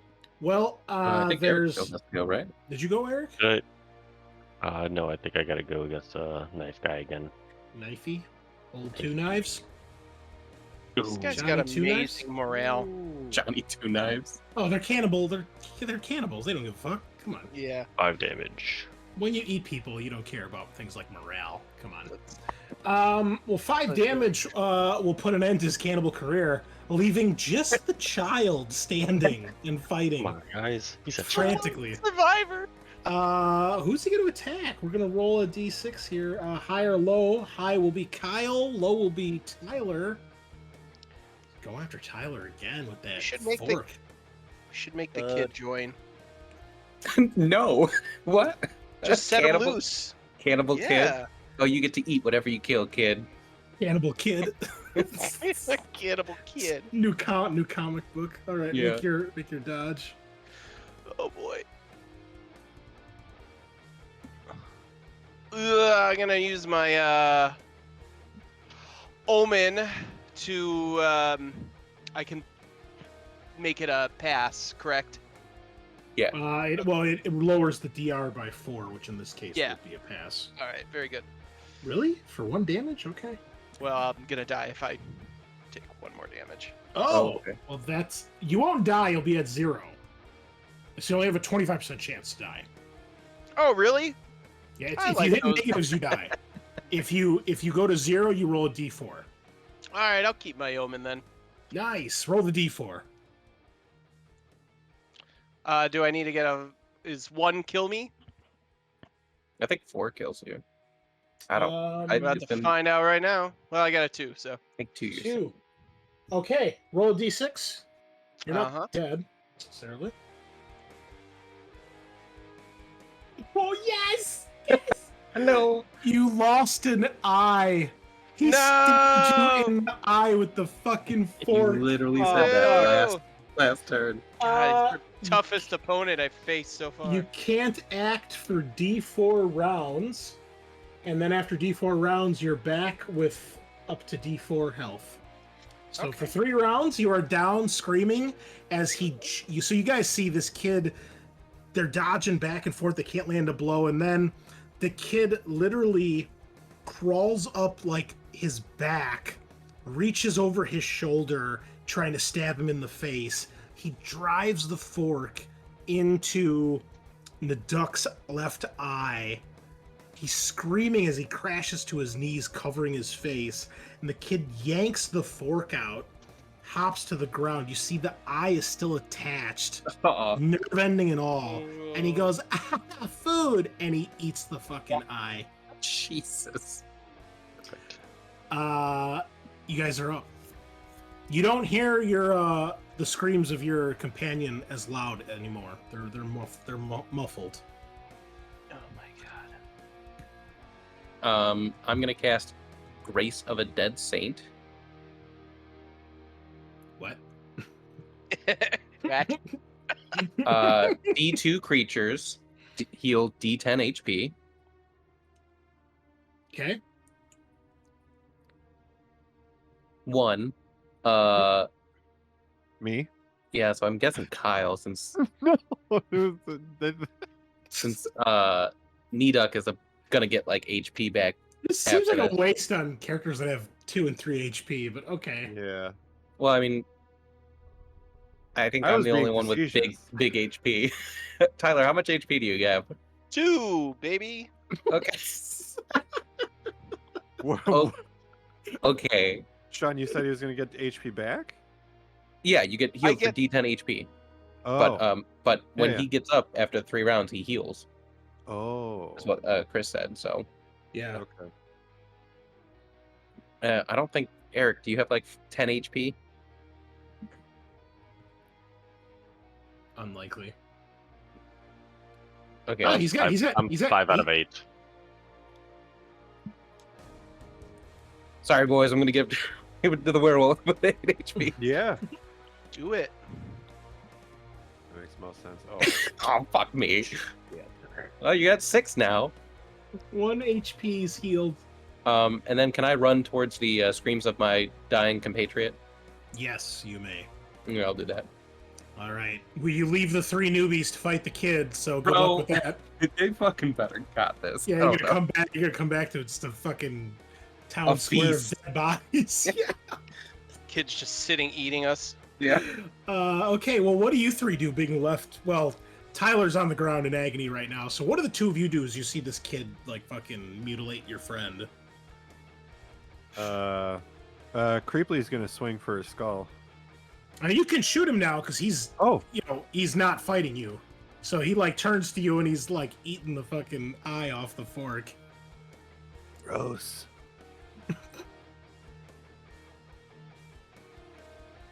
Oh, it was almost the 20. There we Ooh. go. All right. You hear the gunshot go off. And he's not eating the eye anymore. We'll put it that way. I take a turn and look and just see his fucking Can head we- exploding can the backwards. camera- So he Can gets the hit in camera the see the chest. close-up of the fork clattering to the ground? The fucking nerve ending still twitching in his mouth. I give a thumbs up to Creeply. Yep.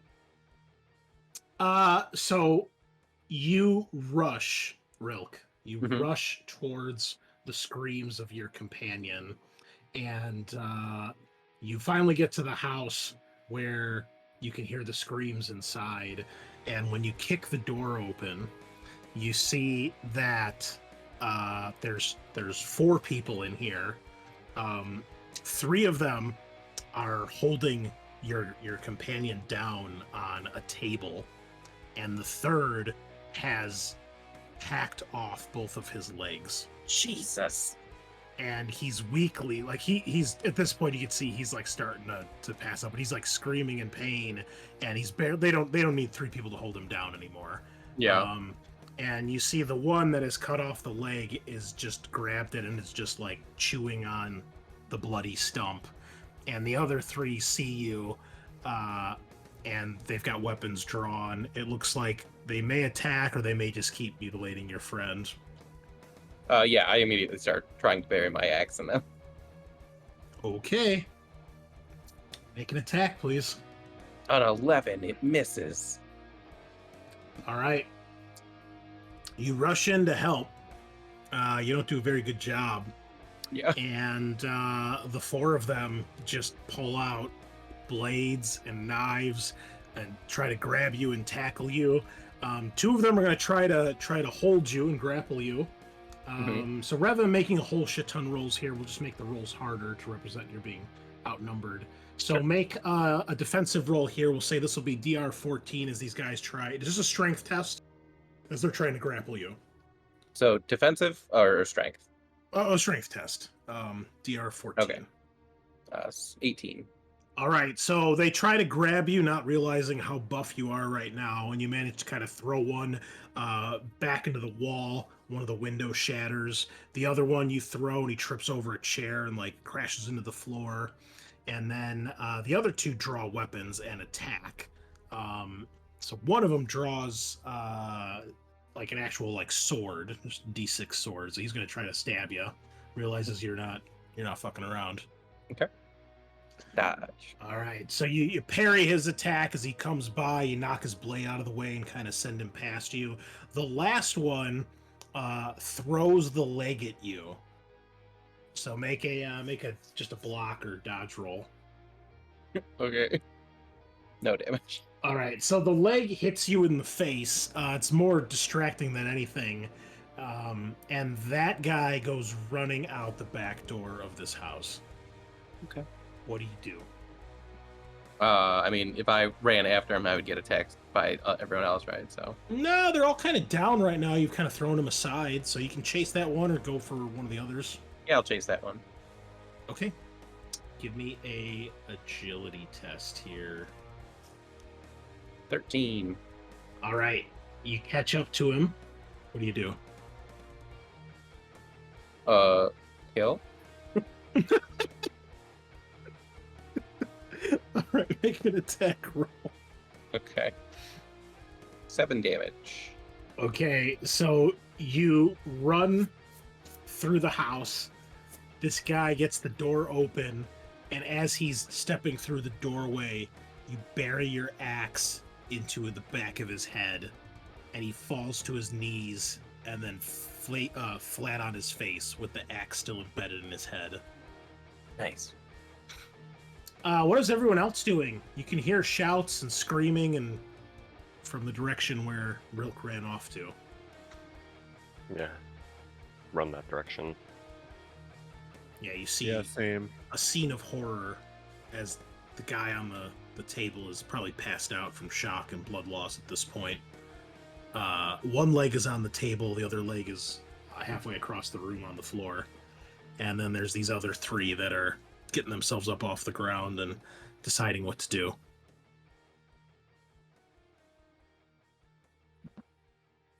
Creepily attack. rolled for ammo reloading, and I actually hit 3. So Okay. All right, you're reloading. What about Volunde? I'm gonna attack one of the guys on the ground. Okay. Go for it.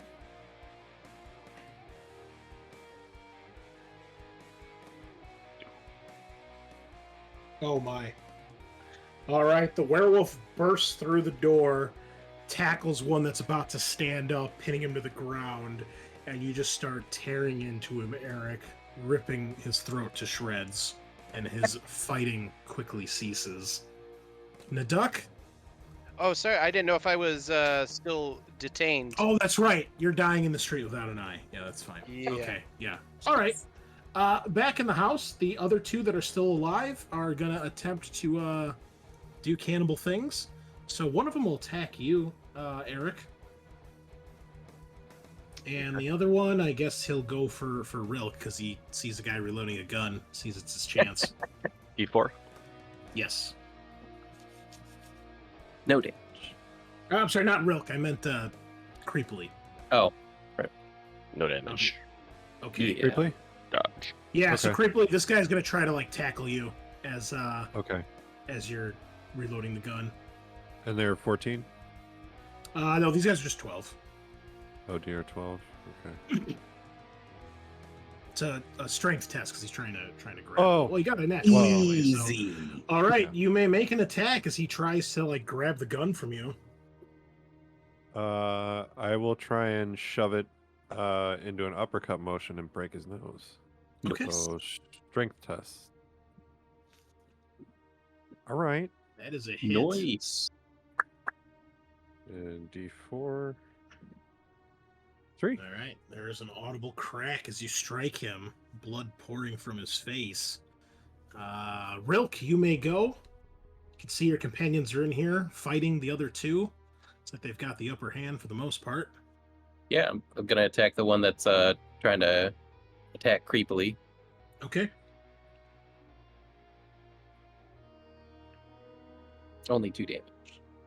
Okay. I mean, at this point, he's pretty much at your mercy. You come up behind him, you hit him in the back of the leg.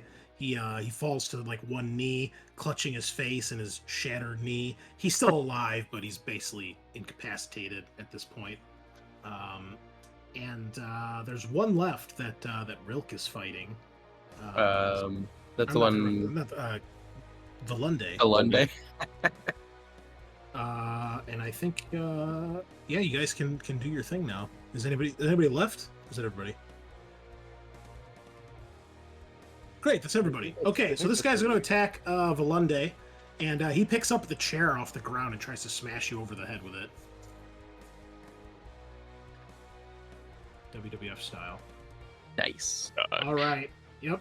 He misses. You may attack if you so choose. I do choose. And Chose violence. All right, so he swings the chair at you. You duck under it. You slash out with your claw and catch him across the throat. He quickly grabs his throat, trying to stop the blood, and he's got this strained, panicked look on his face. His eyes are wide as he's gurgling and trying to hold the blood in, but he just eventually collapses into the table. They are all dead or dying. Nice. It looks like a fucking horror movie in here. Your companion without his legs has died. Jeez.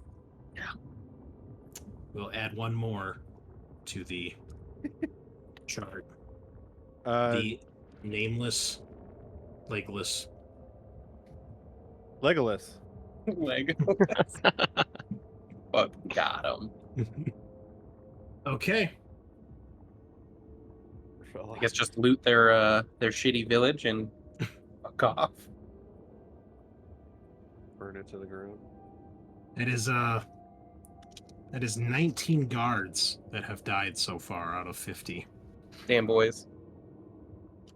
You hear Naduk scream, "Has anyone seen my eye?"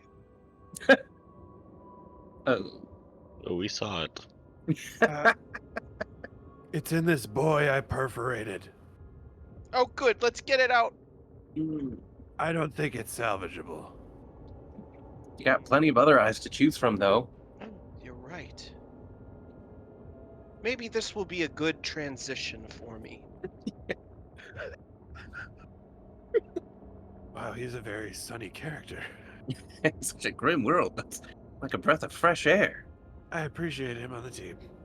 Yeah, there's not much to find here other than Texas Chainsaw Massacre levels of gore and Gore and gruesome, horror. Yeah. gruesome horror. Yeah. We just burn the whole village down. That's the last thing we see is you guys walking away from the burning town. Yeah. Tyler just screaming and spinning in a circle in the middle of the road. All right. Well, you continue your journey towards Sarkash, eventually having to set camp for the night, and it looks like the next day you will finally reach the forest.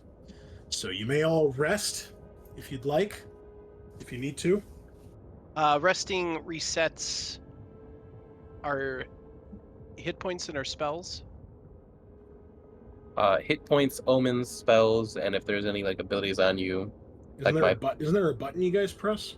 Yeah. For you just press- omens, yep. yeah, for Rest, rest, yeah. yeah. Oh, and powers, I gotta do powers. But I'm gonna lose my 2 agility and +2 strength. Oh no. And Tyler, you'll get another D4 HP back because you would have healed after you got up from your wound. Oh, So if you're missing more health. I got my 2 health back. I'm Oh, nice. Okay. sitting pretty All right. Low is sacred, right? What? For the spells, low is sacred. Yes. Okay. It's a scroll, not a spell.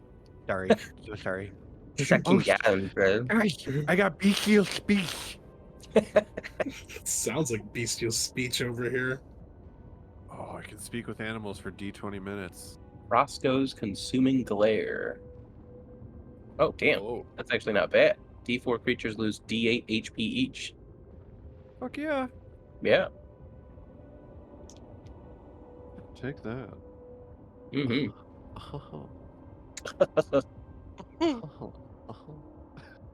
What happened? I think that, Tyler, I think that's your laugh. Your character's laugh. Do it again.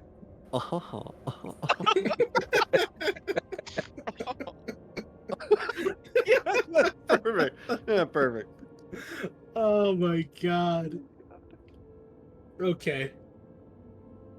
Well, you awake the following morning and you continue your trek towards the forest. When you eventually reach the edges of Sarkash, you are greeted by large, incredibly tall, thick, black trees. Despite the cold, despite the time of year, they do still have foliage on them. Many of them are like pine trees. They've got those not like leaves, but pines instead that blot out part of the sun. Otherwise, it's a rather unremarkable landscape. The ground itself is slightly hilly, but for the most part, flat. The only other real terrain is, needles that have fallen from the trees, carpeting the floor or the ground. You travel for some time. As the day goes on, a mist begins to fall upon you guys to the point where you can maybe see about 50 to 100 yards before the edges of the forest are lost in the mists. Eventually, you guys realize and come to a large cliff face. You're at the top of this cliff looking down into a huge, huge valley. The cliff faces here are, you would guess, anywhere from like 100 to 300 feet tall. Sheer, massive cliffs. Switch it over to a new map. Come on, you can do it. You guys are about right here on this cliff face on the eastern side, looking down into this huge valley. Below, there are several distinct features. The first you see is across from you on the western side. Looks like there is a waterfall and a large lake down in the valley. However, it looks like it is mostly frozen. You don't really see the waterfall moving that much. In the center of the valley, you see a large structure. It looks like perhaps some sort of chapel or a temple. There are many ruins scattered about that you can see throughout the valley floor. There's also an area where there appears to be a smaller forest as well. You can see rising up from here, there is some smoke. Whether it's a campfire or some other sort of fire, you're unsure. Trees are too thick to see anything beyond that. And then, most distinct, is towards the northern part of the valley is this massive spiral that looks like a tornado or a whirlwind that is swirling up into the sky further than any of you can see. It seems to just go on forever. It's moving, but it seems to be stationed around this spot that you see. So while the funnel itself is animated, so to speak, it's not really leaving that area. It's not just raging through the valley. And you see all around the rest of the cliff faces is the forest of Sarkash. And around here it seems to get a little bit thicker. It's cold. The mist shrouds a lot of the details that you can see down below. And that's what you guys see. Oh, you can also see another plume of smoke to the south of you. Okay. This one is up on the cliffs where you guys are. Okay. That might be our first destination, boys, because I don't know how we're getting down these cliffs. I just vote we don't go to any more chapels or churches or towns. Villages, yeah. Groups of people. Gatherings. Dinners. Yeah, this is all valid. Not a fan of any of them now. Totally a vegetarian. So do we want to make our way to that one smoke plume that we can get to on the cliff? Yeah.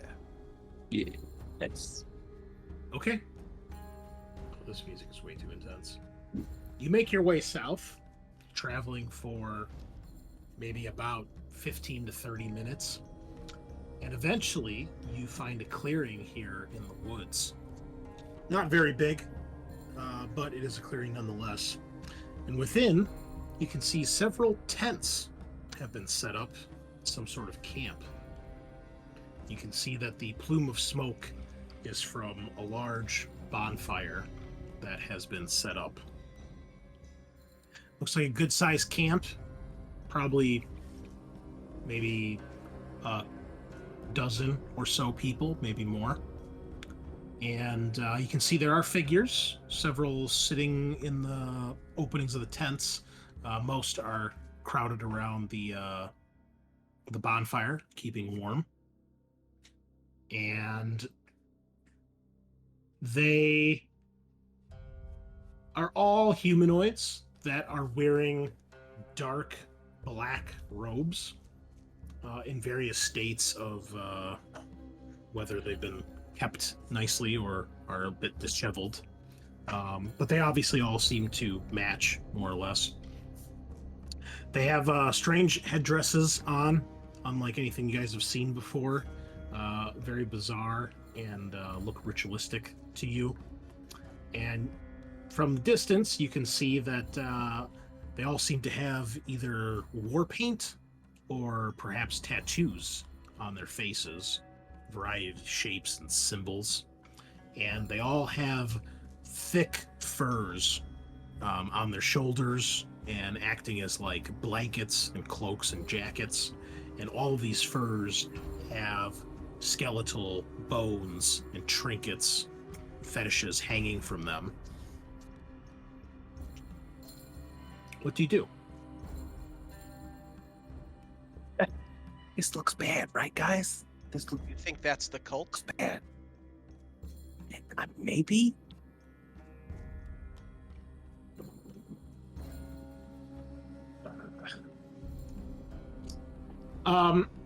Whoever has the lowest agility, please give me an agility test. Got a +0. I Yeah, have got a a -1. Got a boy. Here it comes. Ooh! Yeah, I should use the omen for that.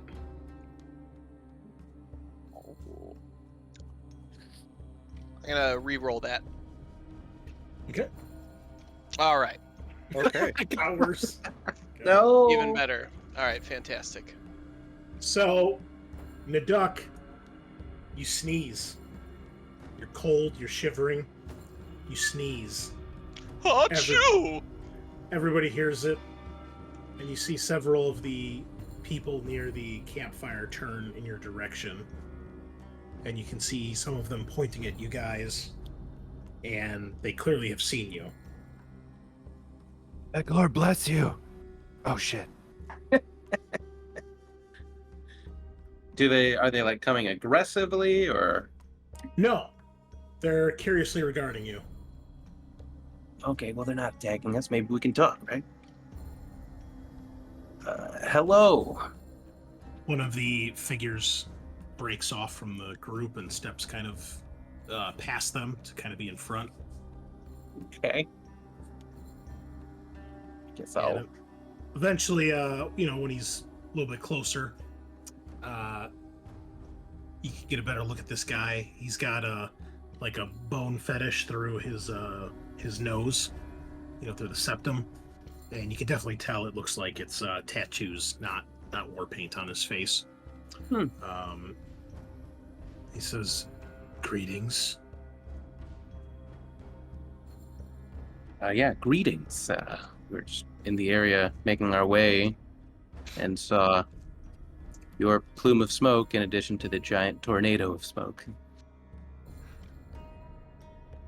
He tilts his head, looking at the plume of smoke and then at the tornado, and then he looks back at you and he says, "Do you seek the golden afterlife as well?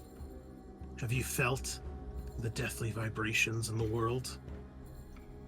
Don't really know what you mean. Probably not. Who are all of you people? Before you're able to ask him who they are, he says, "Well, perhaps you and your companions would care to warm yourselves by the fire, and we can tell you of the golden afterlife." I'll look at my companions like, I think that's the cult.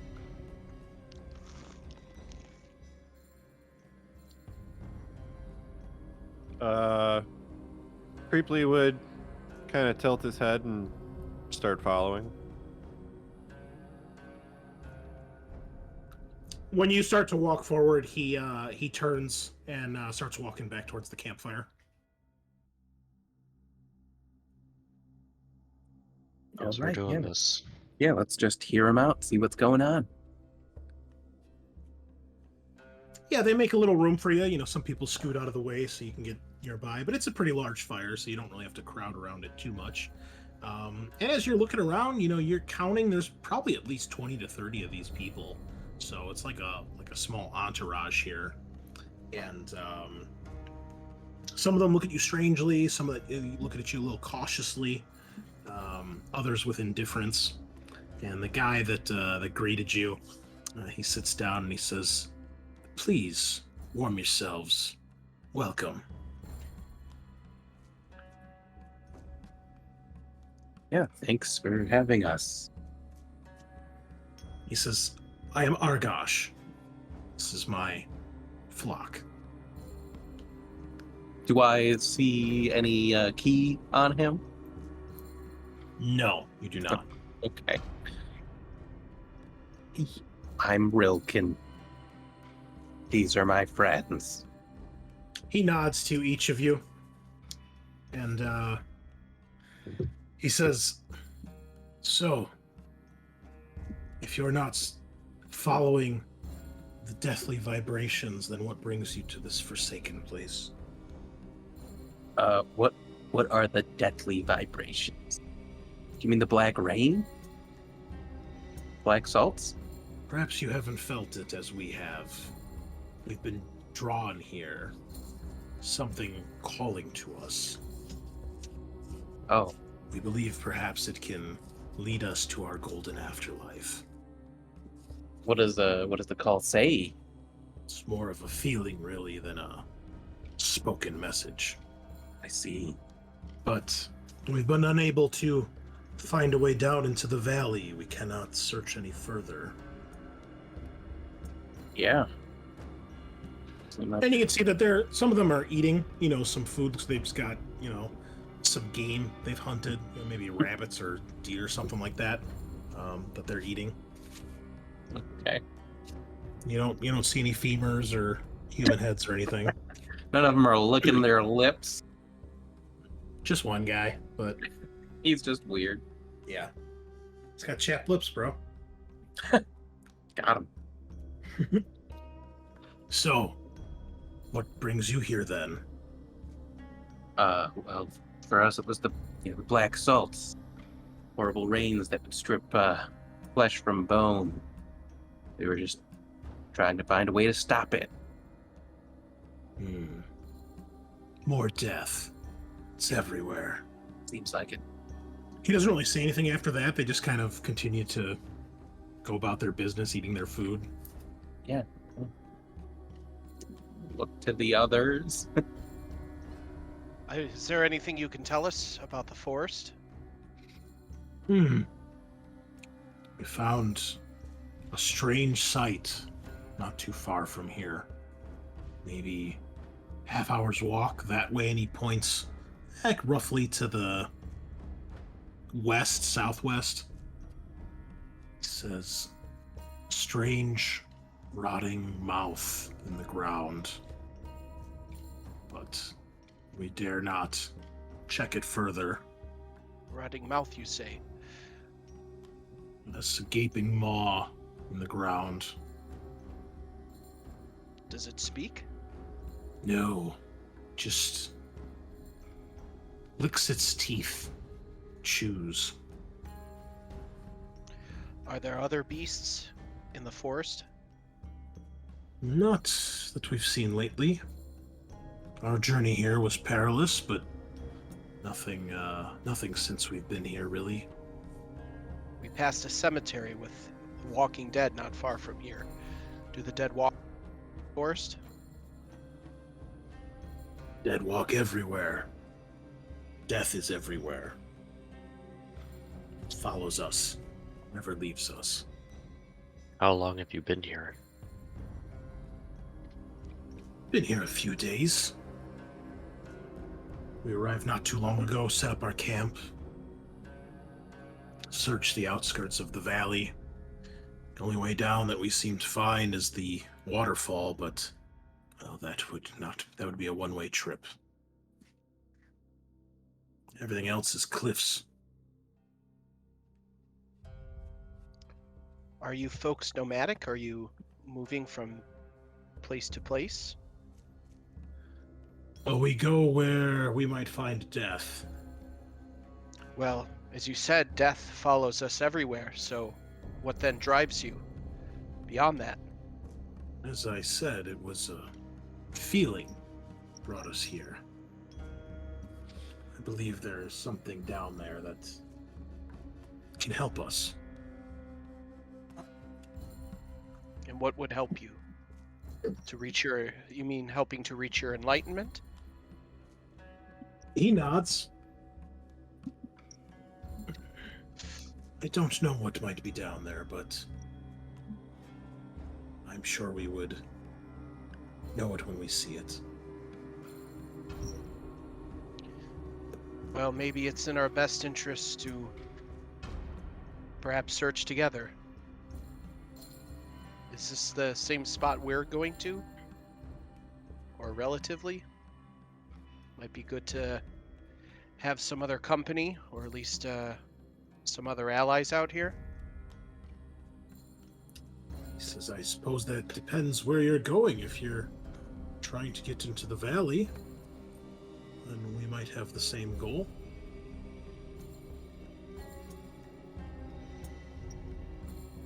I kind of look to the group. Yeah, Rope nods his head like, yeah, maybe.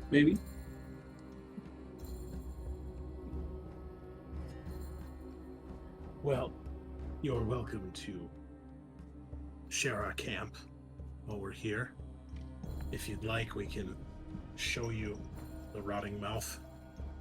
Perhaps you can make something of it that we can't.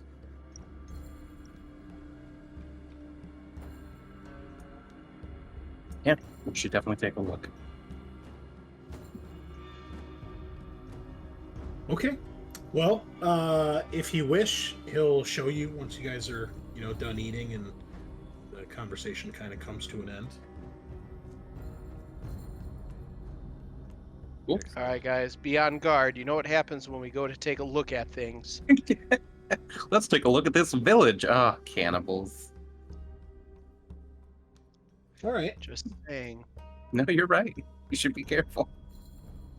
So there's a Yeah, you just know, follow some random old guy into the woods. It'll be fine. a couple of his people come with you guys. Oh, even better. And yeah, you guys travel for about a half hour or so. And when you get to roughly around here on the map, you get to an area where there's another clearing.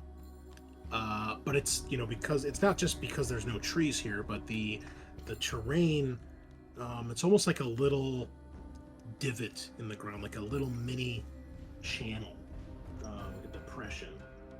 And you can see at the bottom of this depression, kind of like a crater almost. And at the bottom of this crater, you guys can smell it when you get to the edge of it. But when you look over the side, you can see there's part of the crater that's basically like a ramp, an angled part that leads down. You can see that there is indeed a massive humanoid-looking mouth that basically makes up the ground and the bottom of this crater. It's kind of like it's not totally flat. It's more like it's maybe like at like a 35-degree angle, and so the mouth is pointing up, so to speak. But it's like the ground is a giant mouth, and you can see the lips are cracked, and as you guys near it, the mouth opens a little bit, and you can kind of hear the sound of like heavy breathing. You can smell the stench coming out of this thing, and it's got these disgusting yellowed rotted teeth and a large black, almost rotted looking tongue, and the tongue rolls over the teeth, and kind of smacks as if in anticipation. That thing's gonna easy. Hey Chris, would that be considered hang on, let me look at this thing. Would that be considered an animal? Why? My power is bestial speech. That I could speak with animals for D20 minutes. You could try it. Okay. I'm not sure. I will try and wield this power. I have the power. Okay. All right, what do you say? Well, D20, so this is how many minutes I can talk to it. Okay, so 12 minutes. Oh.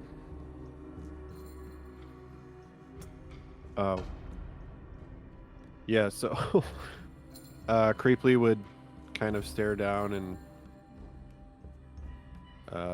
speak to it.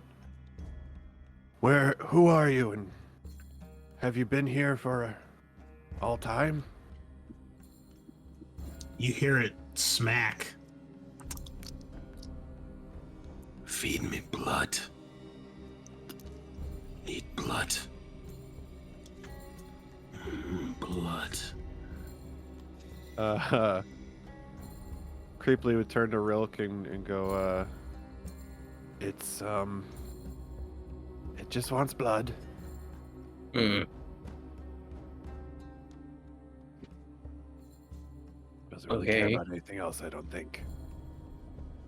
Yeah, what happens if we give it blood? Oh. What happens if we give you blood? Feed me blood. Blood. Need blood. Yeah, he's just saying that he needs it. I don't think there's a higher brain pattern going on here. Ooh. Well, Maybe we can catch some live game and throw it in his mouth. Hmm.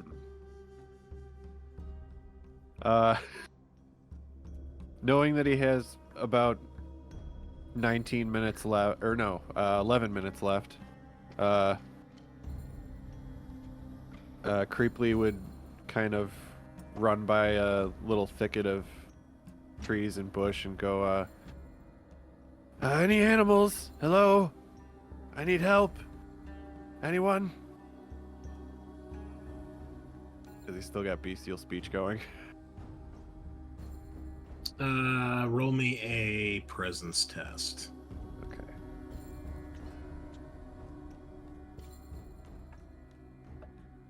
That's a 4.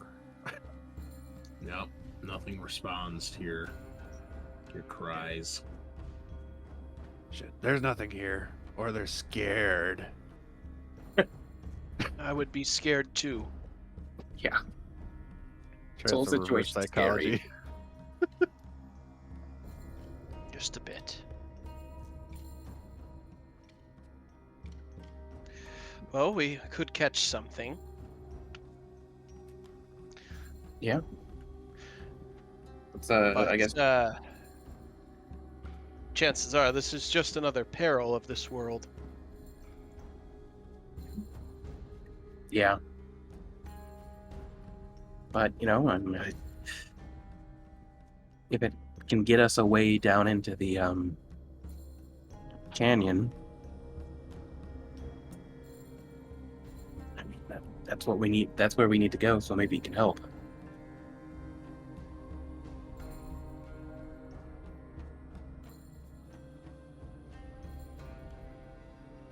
All right then. Well, I don't know a whole lot about catching animals, but maybe someone in the tribe does. Yeah. You What can does check them. what does our buddy make of all this?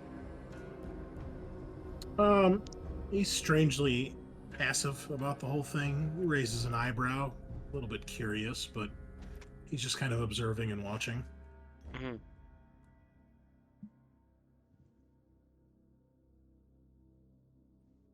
Should have kept one of those villagers alive so we could just throw them in. Cannibals. Fitting in for a cannibal. Yeah, literally being eaten by a giant mouth. Can one of your flock help us catch some live game to feed to that mouth? He nods. Of course. Great. All right. Then once we do, we should be ready for the worst to happen because we don't know what's going to happen. Very well. It's more progress than we've made. And yeah, to make a long story short, they can catch you some game. Get you something. Nice. All right, Creeply, here's the game. If you could just toss it into his mouth and try not to get eaten. Oh, okay. And yeah, Creeply will go ahead and toss that stuff in as far into the center of the mouth as he can. Okay. Well, you throw the critter, and it lands on the lips. The mouth opens. The thing just gets lost as the teeth separate, and then you can see that it's clearly chewing, grinding the creature. It's quite noisy, and you can hear some crunching of bone and popping of blood vessels, and you can see that it licks its lips, clearly delighted and perhaps satiated, and it seems after a few moments of that, the mouth opens wide, the tongue lolls out almost as if it's like unfurling a carpet for you guys. Aww. Oh, man. Yeah. I was worried this was going to be like the Cave of Wonders situation. Can we peer in? Looks like a dark void.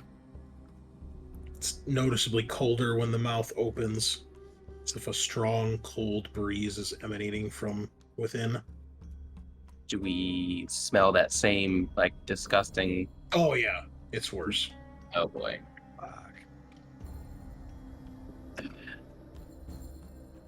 You can see clearly the teeth are decaying and filthy.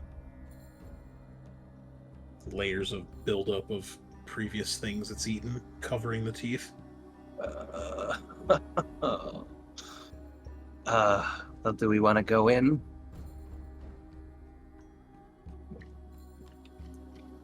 Any of us have any other powers that can let us peer in to see what might be beyond at all? Can we toss a torch or a lantern down? Well, we might need the lantern if we go in. Yeah.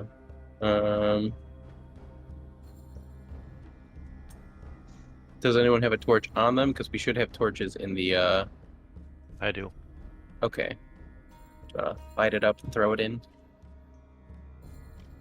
All right. Throwing my torch into the big mouth.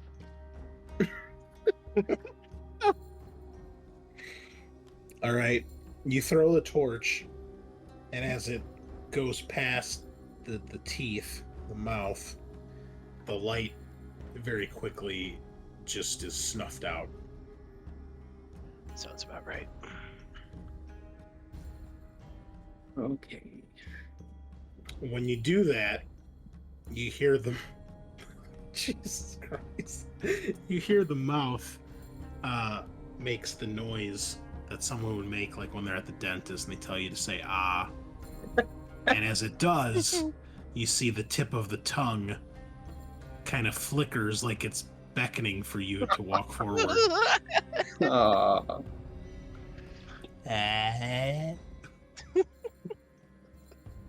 Oh, God. Oh my gosh.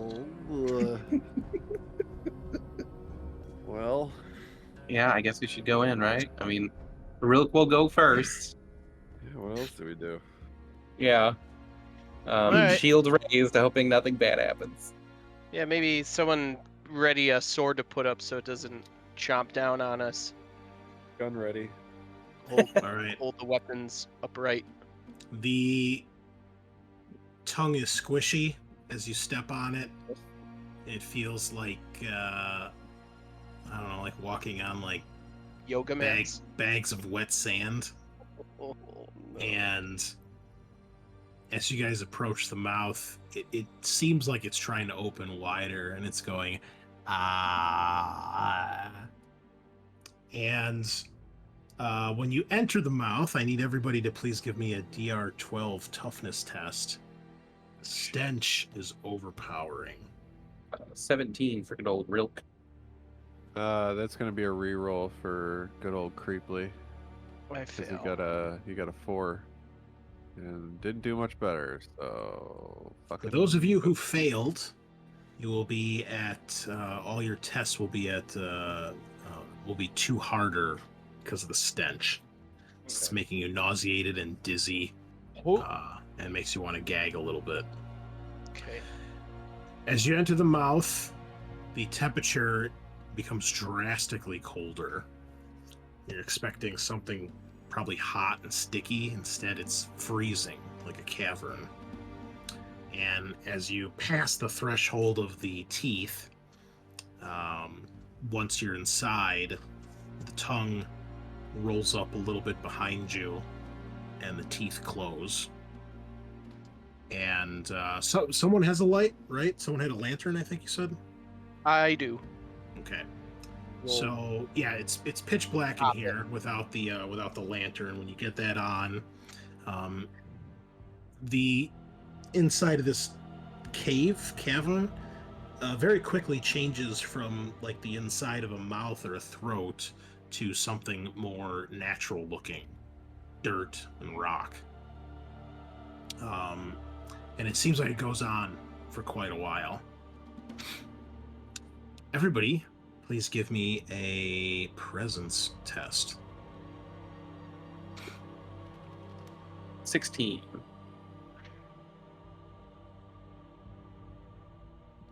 11. 3. Rilk, as you guys are moving, you think you hear the sound of something scraping along the cavern floor. Wait, guys, shh. You hear that? Something like scraping. Did it sound like behind us or in front of us? It sounded like in front of you. When you say wait, and everybody stops and strains their hearing, you hear it a couple more times. And you also hear what sounds like the sound of crumbling or loosening rock that's, kind of like, not like a cave-in, but like if like some rocks had come loose and were like tumbling down like a small incline, or like in this case the sides of the walls.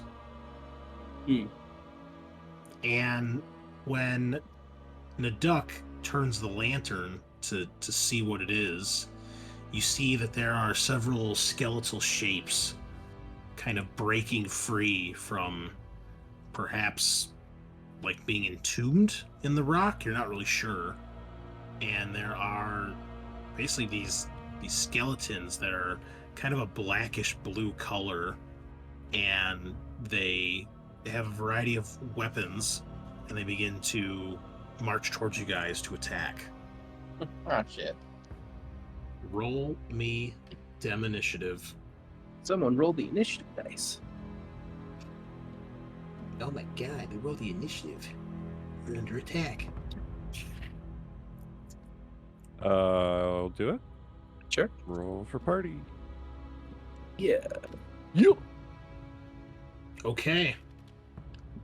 Well, you are beset by classic undead critters. Nice. Oh, yay. Oh, look at that guy. Favorite. Very cool art, by the way. Yeah, that is really dope. Sometimes finding art for this game is not easy. This one got some good stuff. All right. I apologize. These ones in particular don't have weapons that are attacking you. Looks like they're just reaching out with claws. They look more like skeletons rather than zombies, but they're definitely undead. And what I need is for you guys to decide who's going to do what. Yeah. Well, I guess I'll use my power. Roscoe's consuming glare. Well, it failed, but I'm gonna reduce the DR by 4, so I pass. Hooray. Boring. Hey, that's what omens are for. So D4 creatures lose D8 HP. How many skeletons are there? Let me roll to find out. Apparently there's one skeleton. Okay. Oh, jeez. I don't know if I would have done that for one skeleton. I thought there were like 4. But okay. Does that overflow onto like allies or no?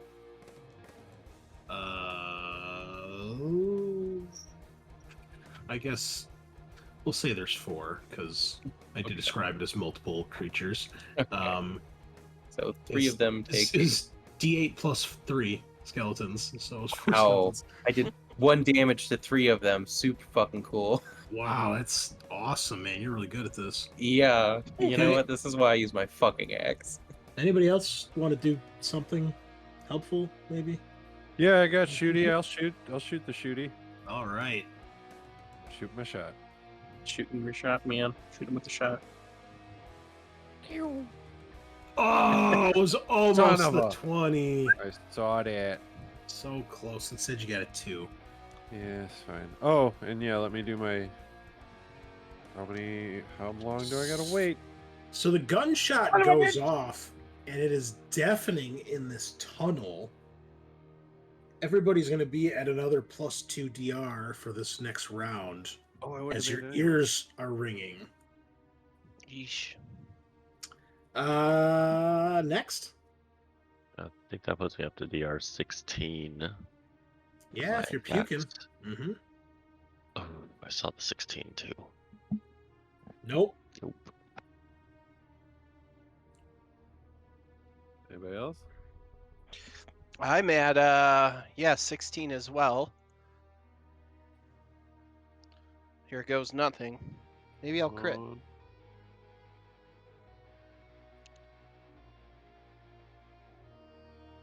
I miss. Oh, almost got a 1. Nice. Okay. The undead are upon you. Each of you, they are trying to strike, grapple, and claw. I will need base DR 12 strength tests plus whatever negatives you got going on.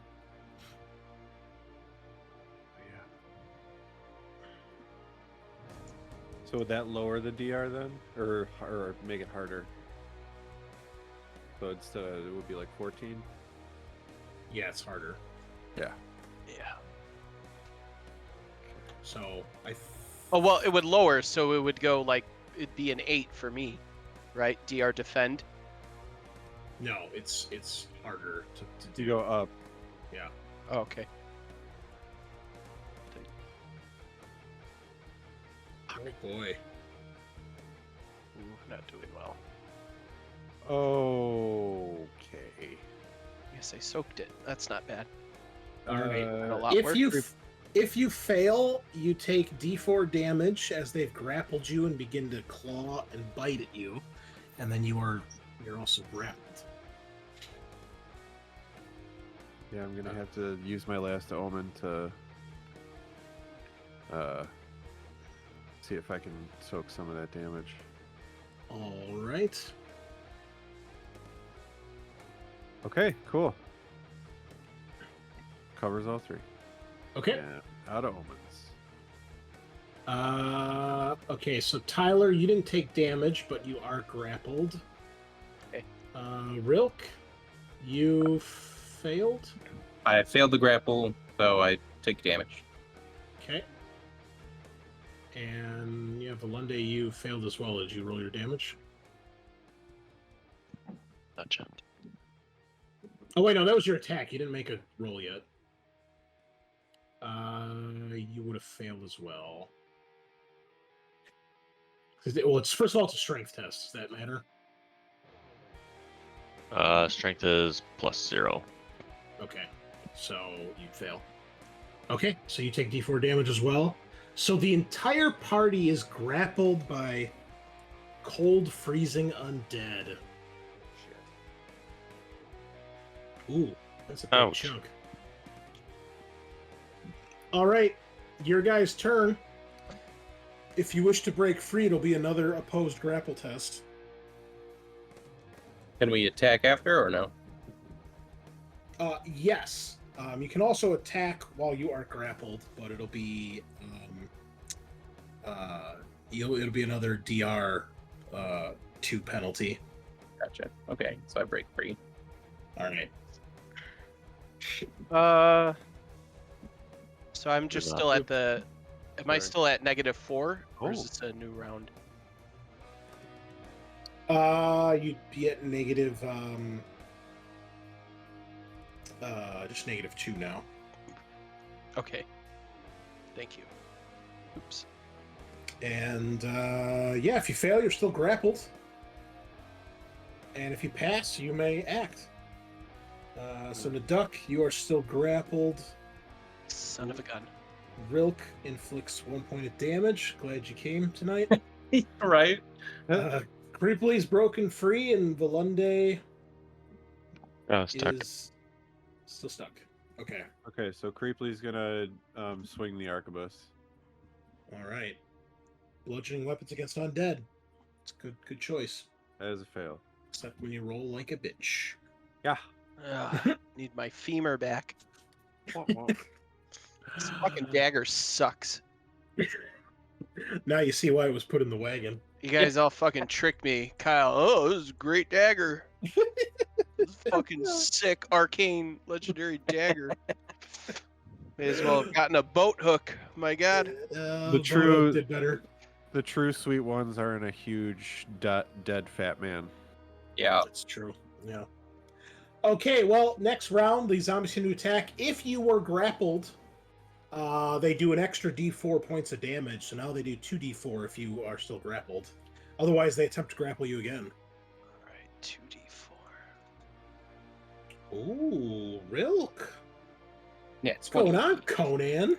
Yeah. He's doing his best. Kind of Broly his Did way I do through this right? fight. Oh my god, just let me die already. Oh. Oh yeah, Oh I'm my fucking gosh. dead. Oh my god, 9 9 damage. He rolled a nat 1. Yeah, I'll give Hell you an yeah. omen to re-roll that. Oh my god. Okay. Torn apart by undead. Love it. Oh, and I used it Oh, well. Thank you. from a Thank you. Natural 1 to a nat 20. Brilliant. Buddy. All right. You Even- break free of the creature's grasp. You are not devoured or torn to shreds yet. Excellent. All right. All Did right. anybody else fail? I'm going now. And I do fail. All And I right. take 3 damage and I am down. Ooh, roll a d4. Oops, sorry. That's 3. Oh boy. You are hemorrhaging. Death in D2 hours unless treated. All tests are DR 16 the first hour, DR 18 the last hour. Oof. All right. Well, in D2 hours, so in 2 hours, you will bleed out unless somebody treats you. Help. Maybe? So, do Niduk and I both get attacks back since we got natural 20s on our defense? Yes. Yes. Do I get another attack in the attack round when it says free attack, or do I just get one attack this round? If you roll a nat 20 in your defense, you get basically to attack in your defensive round. So you Okay. basically get 2 attacks. Okay, great. All right, I missed on that one. As Alright. did I. I'm gonna do my real attack, which is probably Cool. gonna be just as shitty. All right, here we go. Come on now. Oh my god. you That guys. 11. I'm gonna do another power. Nice. What happens when I roll a 20 on a power? I think there's like a Chart? cast thing. Yeah, I got. Or is it just a natural one?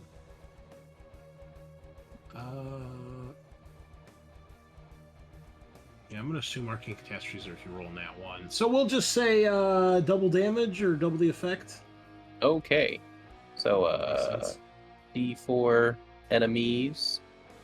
4 enemies. All right, that's all of them. And D8 times 2. 8 damage. All right, so you cast your spell, and all of these undead basically just explode in a puff of dust and bones that crumble to the ground and clatter on the floor. Yeah, they appear to be dead. No one is Jeez. being devoured anymore. Jesus Nice. fucking Christ. Backlor, protect us. Creeply is dying, right? Oh, he dying. Oh yeah. Yep. Well, I've got the medicine box, so it stops bleeding and infection. So hopefully that's one of the 2 things that's killing you, and you Yeah. get 6 HP Yeah. back. Wow, you Ooh. live. So fucking lucky. You live, bro. All right. How's it feel? Thank you. You're welcome. All right.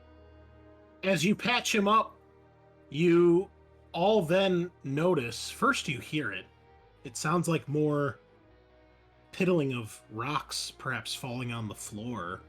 But then you realize it is the bones of these creatures are like vibrating.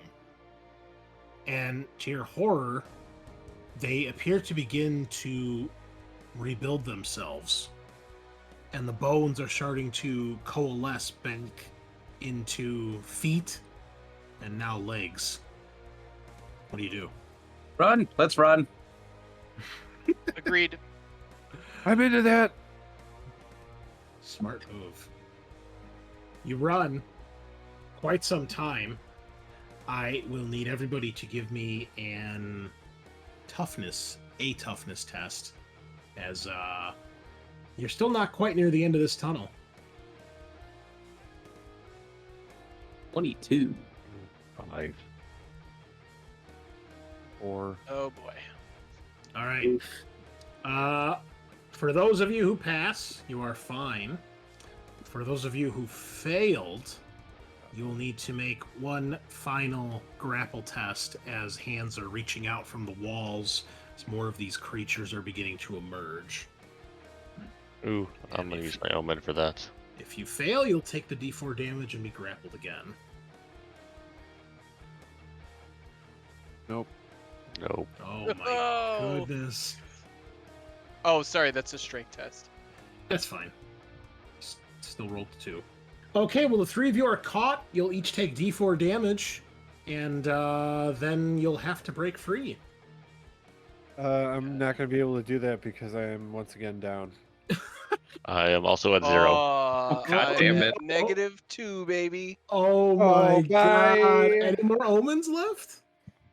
Anybody? I'm out. I have one omen left. I used mine to not fucking sneeze, which was worthless. Yeah. Bueller? I'll use my omen to reduce Valunde's damage by d6. Okay. Fucking 1. Does I that have- save you? I have 1 HP left. Oh my god. Okay. Well, you see all of your companions get grappled. Valunde and Naduk are slowly torn apart as more hands burst from the walls and grab them, tearing at clothes, armor, and eventually the sweet, sweet flesh underneath. Creepily goes unconscious from the pain. Roll another d4 to see what happens. Oh boy. 4.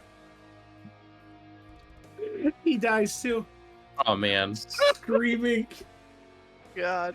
leaving Rilk alone, running down the tunnel as grasping hands tear your friends to pieces. Jesus. We will add 3 more names to the chart. Wait, do I get to try and break out again? I thought you said you were dead. I Oh, you- got 1 back. Yeah, I gave him the 1 Please. HP back with one my back omen. from the healing. Oh, wait. I'm sorry. I mistook that. I thought you took 4 damage and he gave you 1 health back. Yes, so I'm at 1. Well, didn't the 4 put you at negative? No, the 4 put me at 0. Oh, I misunderstood. My apologies. You do need to roll a d4 though when you hit 0 to see what happens. Well, the omen just prevents him from hitting 0, right? Yeah, because he reduced damage with the omen. Oh, I'm sorry. I used the omen. I'm sorry. I'm thinking you used a potion or whatever. Oh, okay. Then yes, you may make your test. Final strength test. Yes. Please. Final strength test. Please.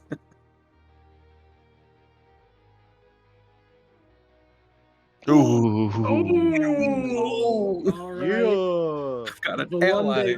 one last burst of strength gets free, and the 2 of you retreat down the tunnel to the screams of your friends echoing. So we have Naduk and Creeply Creeply. down to 28 guards, fellas. Damn. Halfway there. Where's Henry when we need him? Right? I miss you, Chosen One. Yeah. Yeah. Okay, well, you eventually get to the end of this cave, and it opens up. Where exactly is it on the map? I would also heal Valunde with the medicine box. Okay, so the opening opens right here on this southern wall, and then you guys are out basically into this this area. So you when you guys get out of the cave, you find yourselves down on the floor of this valley, this canyon, and it is cold, desolate, hard ground. The particular area you're in is just a little bit of kind of like the terrain is uneven, like hilly ridges. There's the forest off to your right and the lake off to your left. What do you guys do? What's the plan? Don't really know on this one. Was what hoping the chosen one would make himself shown and guide us and towards the future, but maybe just walk around the edge, hoping to find a way back up. Yeah, let's keep an eye on each other's backs. Yeah, Yeah. good idea. All right. So this little adventure here, you guys get to pick which hex you want to explore. Obviously, it'll be this first one. And it takes some time. And then, of course, we have some charts to roll on as you search around.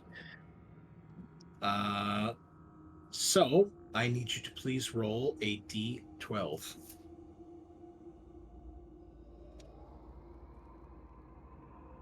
I'll roll a d12 for this.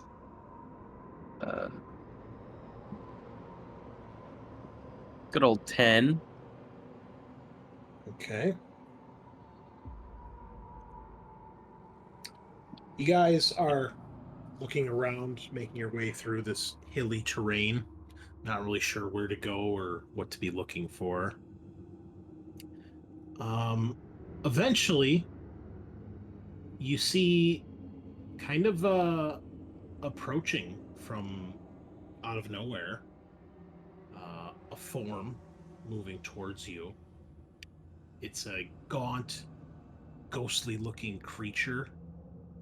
Its body seems somewhat ethereal, kind of wispy tendrils, kind of snaking off of every inch of it. It does have a vaguely humanoid form, although its legs kind of end more like in like a classic like ghostly just trail.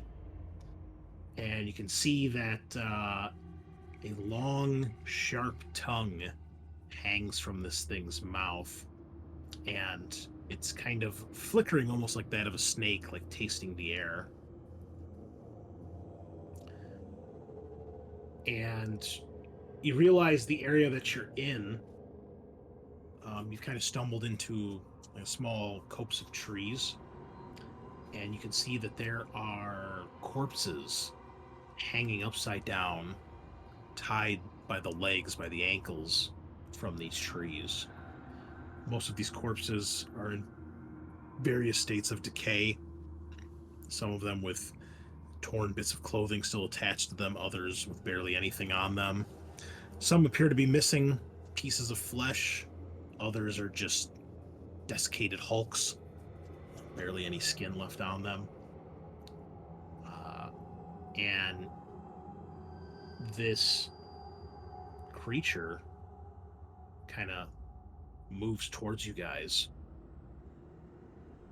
And although it is a terrifying sight, the creature approaches you in kind of a timid, almost curious manner, as if it is observing you or watching you rather than seeking out to attack you. Okay. It stops, almost kind of hiding behind a tree, kind of looking around, peering around the side at the two of you. Can I help you? Who are you? What are you doing here? We're searching for a way out. Who are you? I was Sarku. What do you mean was? He looks around as if a little bit confused, or perhaps like he's regarding something that you don't quite see or understand. He says, I'm trapped here now. Trapped by her. Yes, I remember it all now. And you see the tongue kind of flickers again. Who was her? You don't know, but you're here. Surely you've heard of Akun, demon child?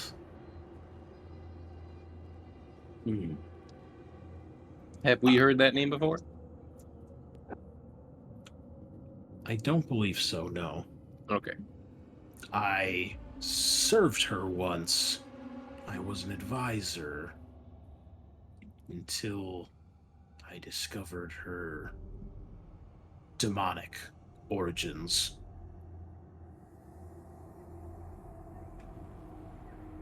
Where is she now? He points towards the tornado. He says, if you can free me, I can tell you how to kill her permanently. How would we free you? And I think that'll be a good place to end tonight. Sheesh. So you have met Sarku. Did I share the artwork? Yeah. Okay, I wasn't sure if I did. This guy? Okay. Yeah, what a cool guy. Cool guy. What a cool guy. All right. Well, more dead and more new characters. Oh my god, you're Moroccan? Yeah. Moroccan? Moroccan? Yeah. All right, cool. All right, well, that's all we've got for you tonight, listeners. Eric and Tyler, thank you so much for joining us again. As always, it's been a blast. Oh, dude, it's the best. Yeah, yeah. And listeners, thank you for joining us. We are nearly at the end of Merkbor here. Probably only have a session or two left, so stick with us as the world maybe ends. Maybe they can save the day. What happens when they meet Akun? Well, you'll have to tune in next week and find out. So, thank you all so much for joining us. As always, we will see you same time, same place next week. Nighty night.